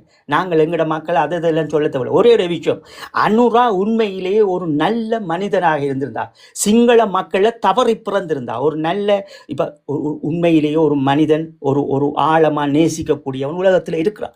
அப்படி சிங்கள மக்கள் ஒரு உண்மையாகவே இந்த அனுரா என்கின்ற ஒரு தனி மனிதர், அவர் ஒரு ஜனாதிபதியாக இல்லை, ஒரு தனி மனிதராக இருந்திருந்தால் இன்றைக்கு 3000க்கு மேற்பட்ட நாட்களை கடந்து போராடி கொண்டு இருக்கின்ற எங்களுடைய கையளிக்கப்பட்டவரும் காணாமல் ஆக்கப்பட்டவரும் போய் சந்திச்சுட்டு அம்மா அப்பா சகோதரி உங்களுக்கு நான் என்ன செய்கிறது, உங்களோட பிள்ளைகள் இருக்கா இல்லையா, இந்த அரசாங்கத்தை நான் ஐக்கிய நாடுகள் சபையில் கொண்டு விடுறேன், உங்களுக்கு எல்லாம் செய்கிறேன், ஆனால் நீங்கள் அமைதியாக வாழுங்க, உங்களுக்கு நான் என்ன செய்து தாரது, உங்களோட தொழில், உங்களோட இருப்பிடம், வீடுகள், உங்களோட பிள்ளைகள படிப்புகள், உங்களோட படித்த பிள்ளைகள வெற்றிடங்கள், இதுகளுக்கெல்லாம் நான் என்ன செய்கிறேன், ஆனால் இந்த பொறிமுறைகளுக்கு நான் ஏற்றுறேன். யார்கிட்ட கையளித்தன்ற விடயங்களும் படையணி விவரங்களையும் இந்த இருக்கு நான் ஐக்கிய நாடுகள் சபையில் கொடுக்குறேன் என்று சொல்லியிருப்பேன். அப்ப எதுக்குமே ஒரு பூச்சியத்தில் இருக்கிற அதே சிங்கள கொள்கையும் அதே காவி வேட்டியினுடைய கொள்கைகளோடும் இருக்கின்ற இந்த அனுரா அலைய இன்றைக்கு இந்த ஈழத்தமிழர் மத்தியில ஏன் கொண்டு வர மாட்டேன் நீங்க யோசிக்கணும். அப்ப இது ஒரு சவால். உங்களுக்கு என்ன சவால்னு சொன்னால், வடக்கு கிழக்குல ஒரு மலையக தமிழனின் பூர்வீக தமிழனை கொண்டு வந்து நீங்கள் இருத்துவதற்கு நாங்கள் இருத்த வேண்டும். அவர்களை நாங்கள் இருத்தாமல் விடக்கூடாது. இது நாங்கள் ஒரு மனிதாபிமான சர்வதேச அரசியலில் இது நுணுக்கமான அரசியல் என்று அண்ணா சொல்லுவார். இதை காய் நகர்த்த வேண்டும். இது காய் நகர்த்தியே தீர வேண்டும். ஆனால் இந்த காய் இந்த ஈழத்தமிழருடைய அரசியல்வாதிகள் கையில் இருக்கிறது. இந்த ஈழத்தமிழர்களுடைய அமைப்புகள் கையில் இருக்கிறது. அந்த மக்கள் எங்களுடைய மண்ணில் குடியமர்ந்தாலும் அவர்களை எங்களுக்குள் பதப்படுத்தி எடுக்கக்கூடிய விசுவாசம் நிறைந்து, எங்கள் மண்ணினுடைய வரலாறு தெரிந்து, எங்களுடைய பூர்வீகம் தெரிந்து எங்களுக்குள் கட்டி போடுகின்ற இந்த வித்தை தெரிந்தவர்களாக இருக்க வேண்டும். ஆனால் இன்றைக்கு இங்கே யாருமே வித்தை தெரிந்தவர்களாக அல்ல. இன்றைக்கு எல்லாம் விற்பனையாளர்களை, ஊடகவியலாளர்கள் என்று விற்பனை, எதுக்கு எடுத்தாலும் போராளிகள் விற்பனை. அவர்களுக்கு ஒரு பெண் போராளி தன்னுடைய இளமை காலங்களையும் தன் தோளில் சுமந்த அந்த ஈழத்தை தாங்கி அவர்கள் சிந்திய குருதியை என்று விற்பனையாக அசிங்கமான வார்த்தைகளை போட்டு விற்பனை செய்கின்ற இந்த சமூகம் இது. அதே போன்றுதான் இளையோர்களும். எவர்களுடைய மாமனும் மச்சாலும் சித்தப்பாவும் பெரியம்மாவும் இந்த மண்ணுக்காக போராடி என மறந்து இந்த அரசாங்கத்துக்கு பால் பிடிக்கிறதுகள் அதுகளுக்கு தெரிய வேண்டும். படித்ததுகள், அதுகளுக்கு வரலாறு தெரியும், சட்டம் படித்ததுகள் அல்லது ஒரு பல்கலைக்கழகத்தில் இருக்கிறவர்கள், இவர்களுக்கு எல்லாம் தெரியும் இந்த அரசாங்கம் என்ன நடத்துதுன்றது. ஒரு இயற்கையாகவே இந்த அனுரா ஒரு சிங்கள ஒரு பந்த ஜனாதிபதிகள்ல இருந்து அல்லது ஒரு சிங்கள அரசியல்வாதிகள் இருந்து அவர் எந்த விதத்தில் தமிழர்களுக்கு வேறுபட்டவர். ஒரு செம்மணி போராட்டம் அணையா விளக்கு நடந்து கொண்டிருக்கிற போதே கடந்து போன மனிதர் அவர். இதே தெருவுகளில் இருக்கின்ற எங்களுடைய அம்மாக்களும் அப்பாக்களும் கடந்து போன மனிதர். அப்ப அதைத்தான் சொல்லணும்னா இது சவால். எனவே தமிழக மக்கள் தமிழகத்தில் இருந்து இடம்பெயர்ந்து அவர்கள் பூர்வீகமாக வாழுகின்ற மலையக மக்களை எங்களுக்குள் கொண்டு வந்து இந்த வாழ வைக்கின்றது. இது ஒரு சவால். இது என்ன சவால்? இவர்களுடைய அடுத்த கட்ட நகர்வுகளாக இருக்கலாம் 10 வருட காலங்களுக்குள் என்று அண்ணா அவர்கள் எங்களுக்கு கற்பித்த நுணுக்கமான அரசியல் நாங்கள் பார்க்கின்ற போது ஒன்று மட்டும் புரிகிறது. இந்த ஏகே ராஜ்யம் ராஜ்யம் என்று தொடர்ச்சியாக பேசுகின்றார்கள். அப்படி அவர்கள் ஏகே ராஜ்யத்தை கொண்டு வந்து இந்த புத்தளம் அனுராபுரத்தில் இருந்து அவர்கள் இந்த வடமாகாணத்தை அதற்குள் சுட்டுகின்ற போது இங்கே எங்களினுடைய வாக்கு வீதங்களும் எங்களினுடைய ஈழத்தமிழர்களுடைய அரசியல்வாதிகளும் தோற்கடிக்கப்படுவார்கள். இது இது இது முஸ்லிம் மக்களாலும் தோற்கடிக்கப்பட்டு இதே குடியமர்த்தப்படுகின்ற இந்த இந்த மலையக மக்களாலும் தோற்கடிக்கப்படும். அப்ப இது ஒரு சவாலாக இருக்கிறது. அப்ப இன்றைக்கு எங்களுடைய கொள்கைகளை இஸ்லாத்தை தழுவிக்கொண்டு எங்களுடைய ஈழத்தமிழர்கள் புரிந்து கொண்டு தங்களை மேம்படுத்தி வருவது போல் இவர்களை நாங்கள் தயார் செய்வதற்கு இன்னும் 30 ஆண்டுகளுக்கு மேல் தேவைப்படும். இதெல்லாம் நாங்கள் இன்றைக்கு இது சரி செய்து விட முடியாது. இது ஒரு உளவியல் அரசியலாக பாருங்கோ, இதை ஒரு நுட்பமான அரசியலாக பாருங்கோ. இலங்கையும் இந்தியாவும் இணைந்து ஒரு வைக்கின்ற பொறியாக பாருங்கோ. ஈழத்தமிழர்களுக்கு ஆங்காங்கே இவர்களை கொண்டு வந்து குடியமர்த்துவது அது சந்தோஷம்தான். ஆனால் அது உங்களுடைய பொறி, எங்களுடைய இலட்சியங்களுக்கு வைக்கப்படுகின்ற கன்னிவடி. நாங்கள் அப்படித்தான் பார்க்கின்றோம். இதுல வந்தோன்னா எங்களோட தமிழக பிரதேசத்துல வந்து வன்னியில வந்து பாலம் கட்டுற ஷோ காட்டுற இப்ப இல்ல வெள்ளமெல்லாம் பத்தி உதவி ஆரம்பத்துல இந்த 2 கிழமை உதவி செய்யாமல் இப்ப வந்து பாலம் கட்டுற ஷோ காட்டுற இந்திய ஆர்மி வந்து ஏன்னா இலங்கைக்கும் இந்தியாவுக்கும் வந்து இந்த 32 கிலோமீட்டருக்குள்ள வந்து மன்னார்ல இருந்து தலைமன்னாருக்கு வந்து ஏன் பாலம் கட்டுற வேலையில வந்து செய்யணும் இல்ல இந்த பாலத்தை பற்றி நாங்க தொடர்ச்சியா பேசியிருக்கிறோம். அப்ப இதுக்குள்ள நாங்க போவோம். இப்ப இது நல்ல கேள்வி. ஒரு உண்மையான ஒரு அரசியல் கூர்மையான கேள்வி. இதுக்குள்ள நாங்கள் வருவோம். அப்ப இது ஒரு சேலஞ்ச். இப்ப வடக்கு கிழக்கில் இருக்கிற அரசியல்வாதிகளுக்கும் கல்விமான்களுக்கும் இனி அரசியலில் தங்களை உருவாக்கி கொள்ள போகின்ற இளையோர்களுக்கும் இது ஒரு சவாலாக இருக்க போகுது. அதுக்காக நாங்கள் இவர்களை உதைத்து எறிந்து விட முடியாது. சர்வதேசத்துக்கு பதில் சொல்ல வேண்டும். இந்த சிங்கள தேசத்துக்கு நாங்கள் ஒரு பதிலை சொல்ல வேண்டும். அதே போன்று இன்றைக்கு இந்த எங்களுடைய ஈழத்தமிழர்கள் இஸ்லாம் மதத்தால் பிரிந்து நிற்கின்ற இளைய சமூகத்திற்கு மீது வைக்கப்படுகின்ற விமர்சனங்களுக்கு இந்த இடத்தில் முற்றுப்புள்ளி வைக்க வேண்டும். ஏனென்றால் அவர்களை காப்பாற்றுவதற்காக அன்று எடுத்த இந்த அரசியல் நுணுக்கத்தை இன்று வரைக்கும் ஈழத்தமிழர்களையும் எங்கள் அமைப்பையும் வஞ்சிக்கின்றதையும் நாங்கள் பார்க்கின்றோம். அந்த குழந்தைகளுக்கு அவர்களுடைய முன்னோர்கள் சொல்லிக் கொடுக்கிறதையும் பார்க்கின்றோம். அப்ப இந்த இடத்தில் நாங்கள் ஒரு அரசியல் சாணக்கியத்தை இங்கே மேற்கொள்ள வேண்டிய தேவை இருக்கிறது. அந்த சாணக்கியத்தனத்தோடு நாங்கள் பல நடவடிக்கைகளை மேற்கொள்ள வேண்டும். இந்த மக்களுக்கு எங்கள் தேசங்கள் எங்கள் பிரதேசங்கள் எல்லா இடமும் வாழ்வளிக்க வேண்டும். இதற்கு பின் இந்த ஏக ராஜ்யத்தை நாங்கள் துடைத்து எறிய வேண்டும். இதை கொண்டு வர விடாமல் உலக தேசத்தோடு நாங்கள் எம்மை கட்டி போட வேண்டும். இப்ப உலக தேசத்தோடு எம்மை நாங்கள் பலப்படுத்தினால்தான் இப்படியான இந்த ஏக ராஜ்யங்கள் போன்று வருவது போன்று இதை நாங்கள் தடுக்க முடியும். என்றால் இந்த உலக தேசம் இப்ப எங்களை ஒரு தேசிய இனமாக அங்கீகரித்திருக்கிறார்கள். இலங்கையின் 2 தேசிய இனம் இருக்கிறதை உலக தேசம் அங்கீகரிக்கிறது. ஒன்று சிங்கள தேசம், இன்னும் ஒன்று தமிழ் ஈழத்தமிழர்கள். அப்ப நாங்கள் 2 தேசிய இனமும் எங்களுடைய மண்ணிலும் இவர்களை குறிப்பிட்டு சர்வதேசத்தில் வைத்திருக்கின்றார்கள். நாங்கள் இந்த பல இடங்களில் நாங்கள் இந்த இந்தியாவின் அறிக்கைக்கு பிறகு நாங்கள் கொடுத்திருக்கிறோம். அவர்கள் இந்தியாவினுடைய மலையக மக்கள் என்றதுதான் இருக்கு. இந்திய மலையக மக்கள் என்றதான் அவருடைய பதிவும் அவருடைய எல்லா கோப்புகளையும் நாங்கள் அதைத்தான் செய்திருக்கின்றோம். அவர்களும் அதைத்தான் செய்ய விரும்புகிறார்கள். அதைத்தான் இந்தியாவும் விரும்புகிறது. இது இந்தியாவினுடைய இந்த இலங்கையினுடைய நாட்டினுடைய அந்த அவர்களுடைய அந்த சூழல் அரசியல் என்பது அது ஒரு பிறகு நாங்கள் அதை பற்றி பேசுவோம். இப்ப நீங்கள் கேட்ட விடயத்துக்குள் வருகின்றோம். ஏன் இந்த பாலத்தை போடா வைத்திருக்கிறார்? ஈழத்தமிழர்களினுடைய இந்த சுய நிர்ணய உரிமைக்கு இந்த அயல் நாடு என்பது முக்கியம். அப்ப இந்த அயல் நாடு நமக்கு பக்கத்தில் இருக்க வேண்டும். நீங்க பாருங்க, அதை நாங்கள் இந்த விஜயினுடைய அரசியலை நாங்கள் ஏன் வரவேற்கிற நாங்கள் என்றால் அவரினுடைய முன்னோர்கள் தமிழ்நாட்டுக்காக பாதை காட்டியவர்கள், தங்களை நிறுத்தியவர்கள், அந்த நாட்டுக்காக மக்களுக்காக உழைத்தவர்களை முதலில் கொண்டு வந்து நிறுத்துவது. அதுதான் ஒரு அண்ணா எப்பவும் சொல்லுவார் என்றால் எங்களுடைய முன்னோர்களை நாங்கள் தவற விடுகின்ற போது எங்களுடைய எல்லாமே நாங்கள் தவற விடுவோம். அது வந்து ஒரு அரசியலாக பார்க்காதீங்கோ, அது ஒரு விற்பனையாக பார்க்கும்போது தொடர்ச்சியாக சொல்லுவார். அப்ப நாங்கள் அதை பார்க்கின்ற போதுதான் விஜய் அவர்களை போன்றவர்களை நாங்கள் மிக ஆழமான அவர்களுக்கு பின்னால் பெரும் அரசியலை கற்றவர்கள் நிறைய பேர் நிற்கின்றார்கள். என்றால் ஒவ்வொரு அடியும் அந்த அரசியல் நுட்பங்களோடு எடுத்து வைக்க அரசியல் வரலாற்றுகளோடு ஆரம்பத்திலே சொல்லியிருந்தீங்க. விஜய் வரும்போது ஆரம்பத்திலே சொல்லியிருந்தீங்க அவருக்கு பின்னால வந்து பல நுணுக்கங்கள் எங்களோட தேசத்தோட சொன்ன நுணுக்கங்கள் வந்து அவற்ற அரசியல்லையும் இருக்கின்ற ஒரு விடயத்தை வந்து நீங்க சொல்லியிருந்தீங்க.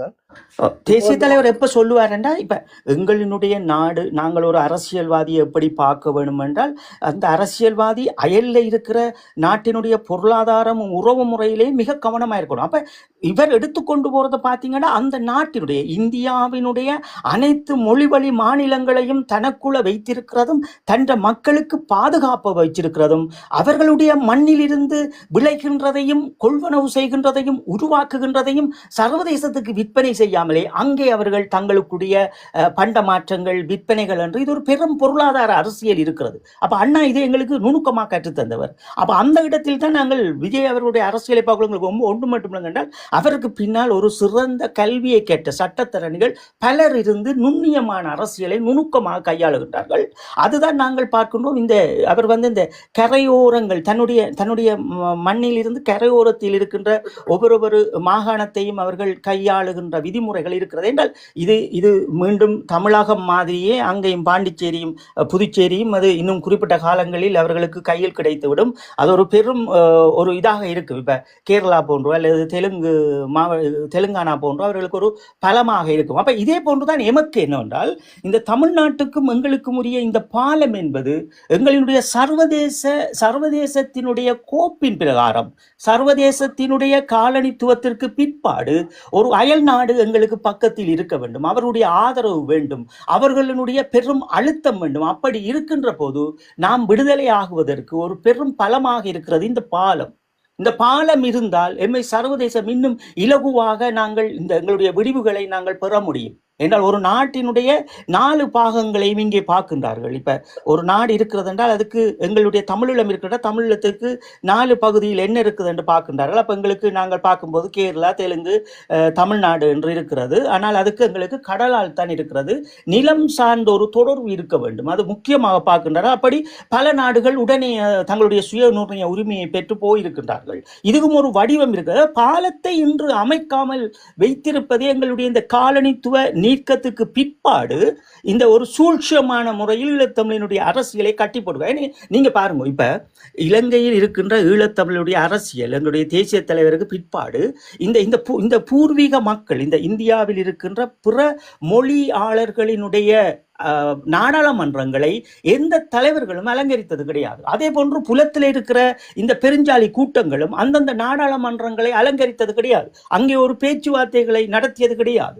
அப்ப நாங்கள் இப்ப பார்க்கிறேன்னு சொன்னா இந்த விஜய் போன்ற அரசியல்வாதிகள் இந்த இப்படி எல்லா மக்களையும் ஒன்றிணைக்கின்ற போது இந்த இடத்தில் எங்கட காயை நகர்த்தோம். நாங்கள் இப்ப நகர்த்துகின்ற போது இந்த விஜய் போன்று விஜயின் வாக்களிக்கின்ற மக்கள் எல்லாருமாக கொண்டு போய் நாங்கள் எங்களுடைய விஷயத்தை பெருசா பூதகரமா செய்ய முடியும். எங்களுடைய இன்றைக்கு மறைக்கப்படுகின்ற போர்க்குற்றங்களும் எங்களுடைய சுயநிர்ணய உரிமையும் நாங்கள் இப்படியான இடங்களில் கொண்டு போய் பலப்படுத்த வேண்டும். மக்கள் மத்தியில் இப்படி கூட்டங்களை கூடி காட்ட வேண்டும். இன்றைக்கு ஒரு விஜய் போன்று ஒரு கேரளாவில் இத்தனை கோடி மக்கள் கூட போகின்றார்கள் என்றால் அது எமக்கு பலமாக நாங்கள் கொண்டு போய் எங்களோட காயை நகர்த்த வேண்டும். அப்ப இங்கே யாரும் தயாராக. அப்ப ஒன்று மட்டும் உங்களுக்கு புரிவது என்றால் இலங்கையினுடைய நாடாளுமன்றம் செல்லுகின்ற நாடாளுமன்ற உறுப்பினர்கள் அந்த சாசனங்களோடு கட்டுப்பட்டு நிற்கின்றார்கள். அப்ப இது யாரிடம் இந்த பொறுப்பு இருக்கிறது என்றால் ஐக்கிய நாடுகள் சபைகளில் இருக்கின்ற பணிபுரிகின்ற அமைப்புகளிடமும் அதே போன்று இந்த புலத்தில் இருக்கின்ற அமைப்புகளிடமும் இந்த வல்லமை இருக்க வேண்டும். இந்த புலத்தில் இருக்கின்ற வல்லமை என்பது நாங்கள் சொல்லுவது இந்த ஐக்கிய நாடுகள் சபைகளை பிரதிநிதித்துவப்படுத்திக் கொண்டு உலக நாடுகள் எங்கும் எங்களுடைய பிரச்சனையை கொண்டு போய் அங்கே இதை எழுச்சிகரமாக கொண்டு வருவது. இது ஒரு கட்சி ஒருவர் எழுச்சிகரமாக பேசுவது அல்ல. எங்களினுடைய விடுதலையை பெற வேண்டும் என்றால் உண்மையில் அரசியல் சித்தாந்தங்கள் இருக்கிறது. நுண்ணிய அரசியல், நுணுக்கமான அரசியல், ராஜதந்திர அரசியல் என்று இப்படி பல வகைப்பட்ட நுணுக்கங்கள் இருக்கிறது, பல கோப்புகள் இருக்கிறது. இதற்குள் நாங்கள் செல்ல வேண்டும், எங்கள் மக்களை பாதுகாக்க வேண்டும் என்பதாகத்தான் நாங்கள் தொழிற்சாலைகளை பேசுகின்றோம். அப்ப இந்த இடத்தில் நீங்கள் பாருங்கள், நீங்கள் இப்ப கேட்ட கேள்வி, இந்த பாலம் அமைப்பதற்கு செய்ய மாட்டார்கள். ஏன் செய்ய மாட்டார்கள் என்றால் எங்களுக்கு அது பலம். இப்ப நாங்கள் எங்களுக்கு இலங்கையோடு நாங்கள் பலமாக இருக்க தேவையில்லை. எங்களுடைய மன்னாரில் இருந்து எங்களுடைய இந்த பாதை போடுபடுகின்ற போது நாங்கள் எங்களுடைய உறவு முறைகளும் எங்களுடைய பொருளாதாரங்களும் கொள்வனகளும் அரசியலும் அவர்களுக்கு இன்றைக்கு விஜய் செய்கின்றது போது அப்படி செய்ய வேண்டும். அதுதான் அந்த முறை. அரசியலை ஒரு இனம் விடுதலையாக வேண்டும் என்றால் இதை கற்றுக்கொள்ளுங்கள். இன்றைக்கு தமிழ்நாட்டில் விஜய் செய்கின்ற அரசியலை ஈழத்தமிழர்கள் கற்றுக்கொண்டால் சரி. இன்றைக்கு அவர்களை விட இங்கே யாரும் இருக்க மாட்டார்கள். இன்றைக்கு ஒரு சிறந்த அரசியலை இன்றைக்கு ஈழத்தமிழர் கட்டி எழுப்ப வேண்டும். இதான் பண்படுத்தப்பட்ட அரசியல் என்று இதுக்கு அண்ணா சொல்லுவார். இது அண்ணா எங்களுக்கு கட்டுத்தரக்குள்ள சொல்வார் என்னவென்றால், ஒரு தலைவன் முன்னுக்கு வருகிறான் என்றால் அவன் தன்னுடைய மண்ணை முதலில் தன்னுடைய தலைவர்களை நேசிக்க வேண்டும், தன்னுடைய மண்ணை நேசிக்க வேண்டும், தன்னுடைய மக்களை நேசிக்க வேண்டும், அவர்களினுடைய பாதுகாப்பை நேசிக்க வேண்டும், அயல் நாடை நேசிக்க வேண்டும், அவர்களினுடைய பாதுகாப்பை நேசிக்க வேண்டும், 2 பேருடைய பொருளாதாரங்களை வளர்க்க வேண்டும். அதற்கு பிறகுதான் சர்வதேசம், அதற்கு பிறகுதான் பிறர் என்ற ஒரு விதிமுறை இந்த அரசியலினுடைய நுணுக்கமான அரசியல் இருக்கிறது. எனவே நாங்கள் இதையெல்லாம் பார்க்கின்ற போது எமக்கு இப்படி ஒரு அமைப்பை நாங்கள் உருவாக்க வேண்டும். இன்றைக்கு தமிழ்நாட்டில் ஒரு பூகம்ப அலை எழுந்ததை நாங்கள் சொல்லி இருக்கின்றோம். இதை தமிழ்நாடு தவற விட்டது என்றால் எங்களை விட மிக ஒரு பயங்கரமான ஒரு அரசியல் வில்காட்டுக்கு செல்வார்கள். இன்றைக்கு இந்த 2026 தமிழ்நாட்டில் இருக்கின்ற மக்கள் இந்த கட்சியை விட்டால் அவளுடைய அரசியல் எவ்வளவு எங்கே போய் விழும் என்றதே தெரியாது. அவ்வளவுக்கு எங்களை போன்றுதான். ஏனால் எங்களுக்கு ஒன்று மட்டும் தெரிகிறது என்னவென்றால், எங்களுடைய இந்த அரசியல் யுகத்தை பாருங்கள். என்னவென்றால், தமிழ்நாட்டில் இருக்கிற அரசியலை பாருங்கள். நாங்கள் மக்களுக்கு இன்னது செய்ய போகின்றோம், இன்னது பண்ண போகின்றோம், இந்த தலைவரை விட நான் இன்னது செய்வேன், இந்த கட்சியை விட நான் இன்னது செய்வேன் என்று அங்கே யாருமே மேடையில் பேசுகிறார்கள் அல்ல. எல்லாரும் தமிழை நாசப்படுத்துகின்றார்கள். ஆனால் விஜய் ஓரால் தான் இந்த ஒரு வருட காலங்களுக்குள் அவர் அந்த தமிழ் மொழிக்கு கௌரவப்படுத்தி அப்படியே ஒரு கௌரவமாக பேசிட்டு போறது. ஆனா நீங்க பாருங்க, வேறாக்களை பாருங்கள், தமிழ் மொழி என்னென்னலாம் பேசக்கூடாதோ அதையெல்லாம் மேடையில் பேசுவார்கள், என்னென்னலாம் விமர்சனம் செய்யக்கூடாதோ பெண்கள். பெண்கள் அச்சோ, எனக்கு என்ன கவலை என்றால், ஒரு பெண் பேசுது என்னன்னு சொன்னால், நான் தமிழர் கட்சி மேடையில் நின்று எங்களுடைய தமிழில் விடுதலை பெண்களோட தாங்களோ அப்படின்னு எனக்கு என்னென்றால் எனக்கு அதை பார்த்து நெஞ்செல்லாம் கொதிச்சிருது. இங்கே தெரிந்தானே உங்களுக்கு, அக்காவும் நிவேதியா அக்காவும் கோவப்பட்டு பயங்கர இது பண்ணிட்டா. என்ன அண்ணா சொல்லுவார் அப்படி என்றால், இன்றைக்கு உங்களுக்கு எல்லாருக்கும் தெரியும், நாங்கள் எல்லா பெரும் சண்டைகளை பிடிச்சிருக்கிறோம். இப்போ சண்டையில் பெரும் கதாநாயகர்களாக தீபண்ணாவை அறிமுகப்படுத்தியிருக்கிறோம், எங்களுடைய சொர்ணமண்ணாவை அறிமுகப்படுத்தியிருக்கிறோம், பால்ராஜ் அண்ணாவை அறிமுகப்படுத்தியிருக்கிறோம். அதே போன்றுதான் எங்களினுடைய அவர்களோடு அந்தந்த களமுனையை சமாளித்து நின்றவர்கள் எங்களுடைய பெண் போராளிகள் என்று அண்ணா சொல்லுவார். ஒரு மேடையிலையும் சொல்லுவார். அண்ணா சொல்லுவார், பெண் பிள்ளைகள் என்றவர்கள், பெண் போராளிகள் என்றவர்கள் உங்களோட நின்று சதிக்கு சமன் அந்த களமுனையை. ஆனா ஒரு சண்டை பிடிச்சா இப்படி பாருங்க, ஒரு சண்டை நடக்குது என்றால், இப்ப நீங்க குடத்தரப்பு இறக்கத்தை பற்றி சாச்சா அது பால்ராஜ் அண்ணா சொல்ல. ஆனா அதே போன்று அதே இடங்கள்ல நின்று பெண் போராளிகள், பெண் தளபதிகள் தங்களுடைய காலத்தை நேரத்தையும் சரிக்கு சமமாக போரிட்டவர் என்ற வரலாறு அண்ணா கற்பிப்பார் எல்லாருக்கும். அப்ப அப்படிப்பட்ட ஒரு தேசிய தலைவரின் பிள்ளையை கொண்டு வந்து இந்த அரசியல், தமிழ்நாட்டில் இருக்கின்ற அரசியல்வாதிகளை விமர்சனம் செய்கிறவர்களோடு செய்து கொண்டிருக்கிறத எங்கட மக்கள் புலத்தில் இருக்கிறவர்களும் காசை கொடுத்து ரசித்து கொண்டிருக்கிறார். அதான் மிக கவலை எங்களுக்கு. என்னென்றால், இந்த போராளிகளுடைய தியாகங்களை இவ்வளவுக்கு கொச்சப்படுத்து பேசுறதுக்கு எல்லாம் உங்கள் ஏன் இப்படி எங்கட ஈழத்தமிழர்கள் இப்படி இருக்கணும் என்று. ஒரு பெண் போராளி என்றது ஒரு ஆண் தளபதி எப்படி, ஒரு பெண் தளபதி எப்படி, ஒரு பெண் போராளி எப்படியோ ஒரு மாவீரர். அதான் அண்ணன் சொல்லுவார், இந்த மாவீரனால நான் 1989 இந்த கொண்டு வந்து உங்களுக்கு இதை கொண்டு வரணுண்டா, எந்த பொறுப்பாளராக இருந்தாலும் சரி, தளபதிகளாக இருந்தாலும் சரி, போல எல்லாரும் ஒரே மாதிரி இருக்க வேண்டும் என்று தான் நான் இந்த கார்த்திகை 27 கொண்டு வரணுன்ற சொல்லியிருப்பார். அதில் சொல்வார் அண்ணா. அப்போ இந்த எண்ணங்களோடு வளர்ந்த எங்களுடைய தேசிய தலைவரை இந்த மேடைகளில் இந்தியாவில் இருக்கிற இவர்கள் வித்து வாழுகின்ற இந்த அரசியலை எம்மவர்கள் ஏற்றுக்கொண்டு அதை தமிழ் தேசியம் பண்ணினோம், எம்மவர்கள் வச்சுக்கொண்டு இதை புராணம் பாடினோம். இங்கே எங்கட நாட்டை கட்டிய மறந்துட்டினோம். அப்போ இதைத்தான் நாங்கள் சொல்கிறோம், தொடர்ச்சியாக பேசுகிறோம். நாங்கள் இந்த அரசியலை கற்றுக்கொள்வோம்.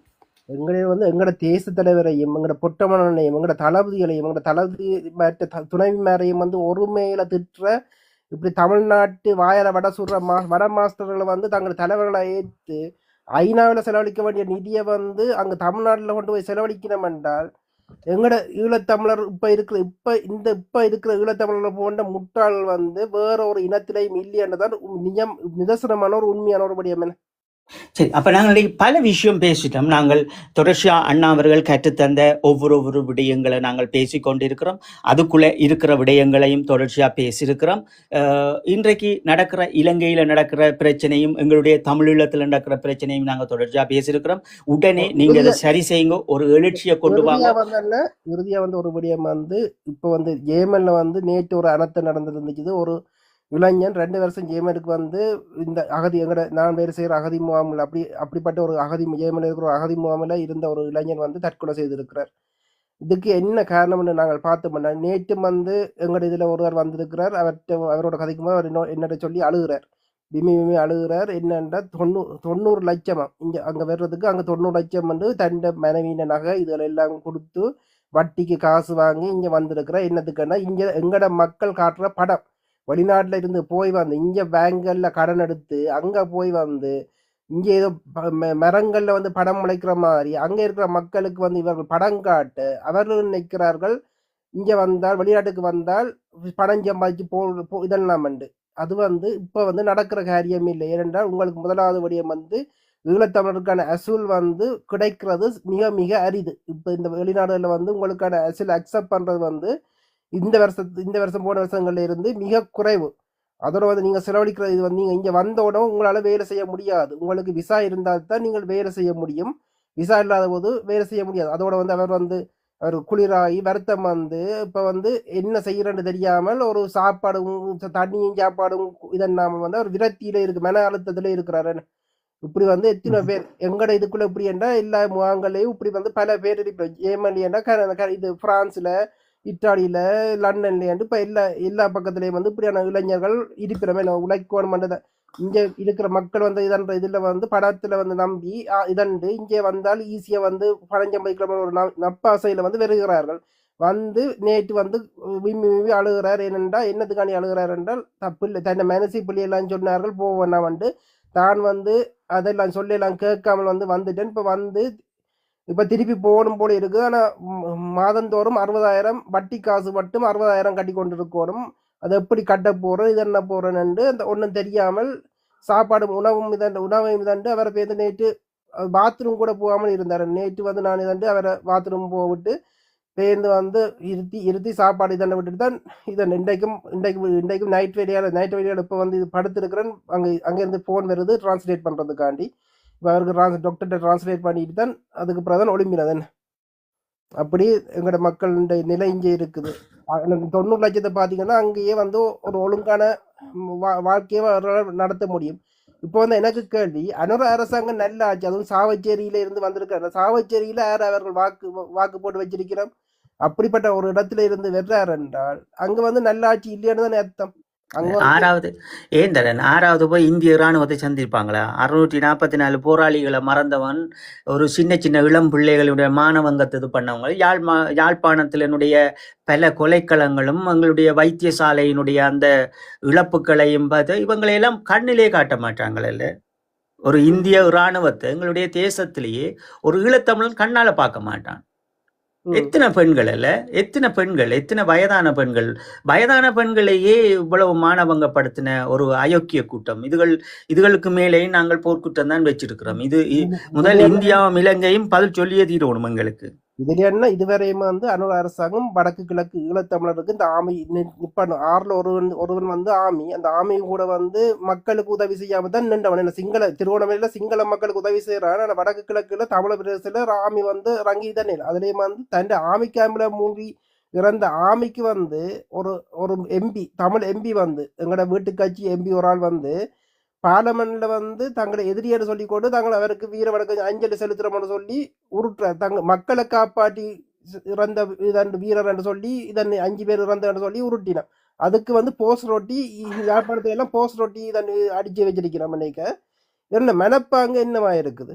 நீங்க இதுல 2 விடயங்களை பார்க்கணும் தரேன். உண்மையிலேயே இந்த அனர்த்தத்துக்கு இலங்கையில இருக்கிற இந்தியா, நேவி, போலீஸ் இவர்கள் எல்லாமே காணும். இவர்களுடைய அரச ஊழியர்கள் எல்லாமே காணும். ஏன்னா இன்னைக்கு எங்கட தமிழீழத்துல அன்றைக்கு வந்த சுனாமியை அன்றைக்கு இருந்தவர்கள் தான் எல்லாமே செய்த மக்களை வந்து பாதுகாப்பு படுத்தினா சரி, அவர்களோட உடலங்களை இது பண்ணா சரி, அடுத்து பிறகு பனி மீட்பாக இருந்தாலும் சரி, மீண்டும் குடியமர்த்துறதா இருந்தாலும் சரி, சுற்றுச்சூழலை ஒழுங்குபடுத்தின விடயங்களாக மக்களை வந்து முதல் உதவி வழங்கினதாக இருந்தாலும் சரி, போராளிகளுக்கு முதலுதவி வழங்கினாலும் சரி, அதை ஒழுங்குபடுத்தலாம் இருந்தாலும் சரி, உடல்களை அப்புறப்படுத்துகிற விடயங்களாக இருந்தாலும் தயக்கிரியை செய்யப்பட்ட விடயங்களாக இருந்தாலும் எங்களுடைய கடல் புலிகளினுடைய இதுகள் படகுகள் அதுகள் சேதப்பட்டதில் சரி செய்தாலும் சரி, மக்கள் சரி செய்தாலும் சரி, இதையெல்லாம் காவல்துறைகளா பொதுமக்களா சேர்த்து ஒரு ஒழுங்கமைப்பு அதுவும் அதுவும் உடனே அண்ணா இந்த அந்த தடுப்பூசிகள் எல்லாம் உடனே போடப்பட்டு உடனே டீம் இறங்கப்பட்டு இது ஒரு குறிப்பிட்ட மனத்தியாத்துக்குள்ளே எல்லாம் செய்து முடிச்சிச்சு. இது அதான் சொல்றது, ஒரு அரசாங்கம் எப்படி இருக்கக்கூடாதுன்றதற்கு தொடர்ச்சியாக இந்த இலங்கையில் இருக்கிறவர்கள் அதை செய்து கொண்டே இருக்கணும். எம்மவர்கள் தான் இதுக்குள்ள சிக்கப்படினம் எப்படி இருந்ததற்குன்றதுக்கு காரணம் தான் அந்த தமிழீழம். அதைத்தான் இன்றைக்கு எல்லாரும் அழிச்சிட்டு இன்றைக்கு அந்த தடயத்தையே இருக்கக்கூடாதுன்னு சொல்ல அண்ணா இந்த அரசியலை கற்பிக்க கூடாதுதான் சொல்றவர் அண்ணா. இந்த தேசிய அரசியலை நன்கு பாருங்கன்னு சொல்லுவார். அதுல மண்ணினுடைய பாதுகாப்பு பார்க்க சொல்லுவார், அதனுடைய வரலாறு பாருங்கன்னுவார், அரசியலினுடைய அந்த மண்ணினுடைய ஜாப்பை பக்குவப்பா வச்சுக்கொள்ளணும் பண்ணுவார். அதை விட அதாவது எங்களை தமிழ் ஈழம் என்கின்ற அந்த கோப்பு தமிழீழம் என்கிற கோப்பு எங்களுடைய ஒவ்வொரு ஈழத்தமிழின் உள்ளத்தில் இருக்கணும். ஒரு மாவீரன் எப்படி இருக்கிறாரோ அதே போன்றுதான் எங்களோட கோப்பு. மக்கள் உரிமைகள், எங்களுடைய பொருளாதாரங்கள், சர்வதேச அரசியல், இது ஒரு அரசியல் என்றால் நாங்கள் சும்மா இந்த நாடாளுமன்றம் போயிட்டு இந்த கூக்குரல் விடுறது அல்ல உணர்ச்சி வசப்பட்டு போறதெல்லாம் இங்க இது கிடையாது. ஒரு இனத்தை நாங்கள் பலப்படுத்துறது அரசியல்ல. இப்ப ஒரு விடுதலை பெறாத ஒரு இனம், காலனித்துவத்துக்கு பின்னுக்கு விடுதலை பெறாத ஒரு இனம், ஒரு அரசியல்வாதி நிற்கின்ற போது, மக்களுக்கு நான் சேவை செய்கின்றேன் என்று நிற்கின்ற போது, அந்த மக்களினுடைய பாதுகாப்பினை தொடர்ச்சியாக உறுதி செய்வது, அதான் தேசிய அரசியல், அதான் மண் பாதுகாப்பு அரசியல், அதான் வரலாற்றினுடைய அரசியல். இந்த கொள்கை தமிழீழம் என்கிற கோட்பாடை எங்கள் மக்களுக்குள் அப்படியே வைத்திருப்பதற்கான நடவடிக்கைகளையும் உணர்வுகளையும் ஊட்டுவது.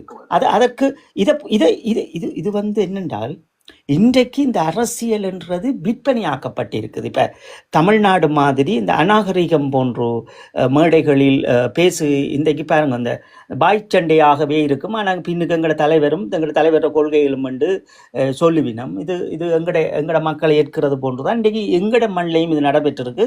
இது இந்தியா மிக சூட்சமா செய்து தரேன். இந்தியா நீங்க இப்படி பாருங்க, இப்ப உண்மையிலேயே இந்த அனுரா என்கிற அலையும் சீமான் என்ற அலையும் நீங்க ரெண்டையும் பாருங்க, ரெண்டும் ஒரே மாதிரியே இருக்கும் பாருங்க.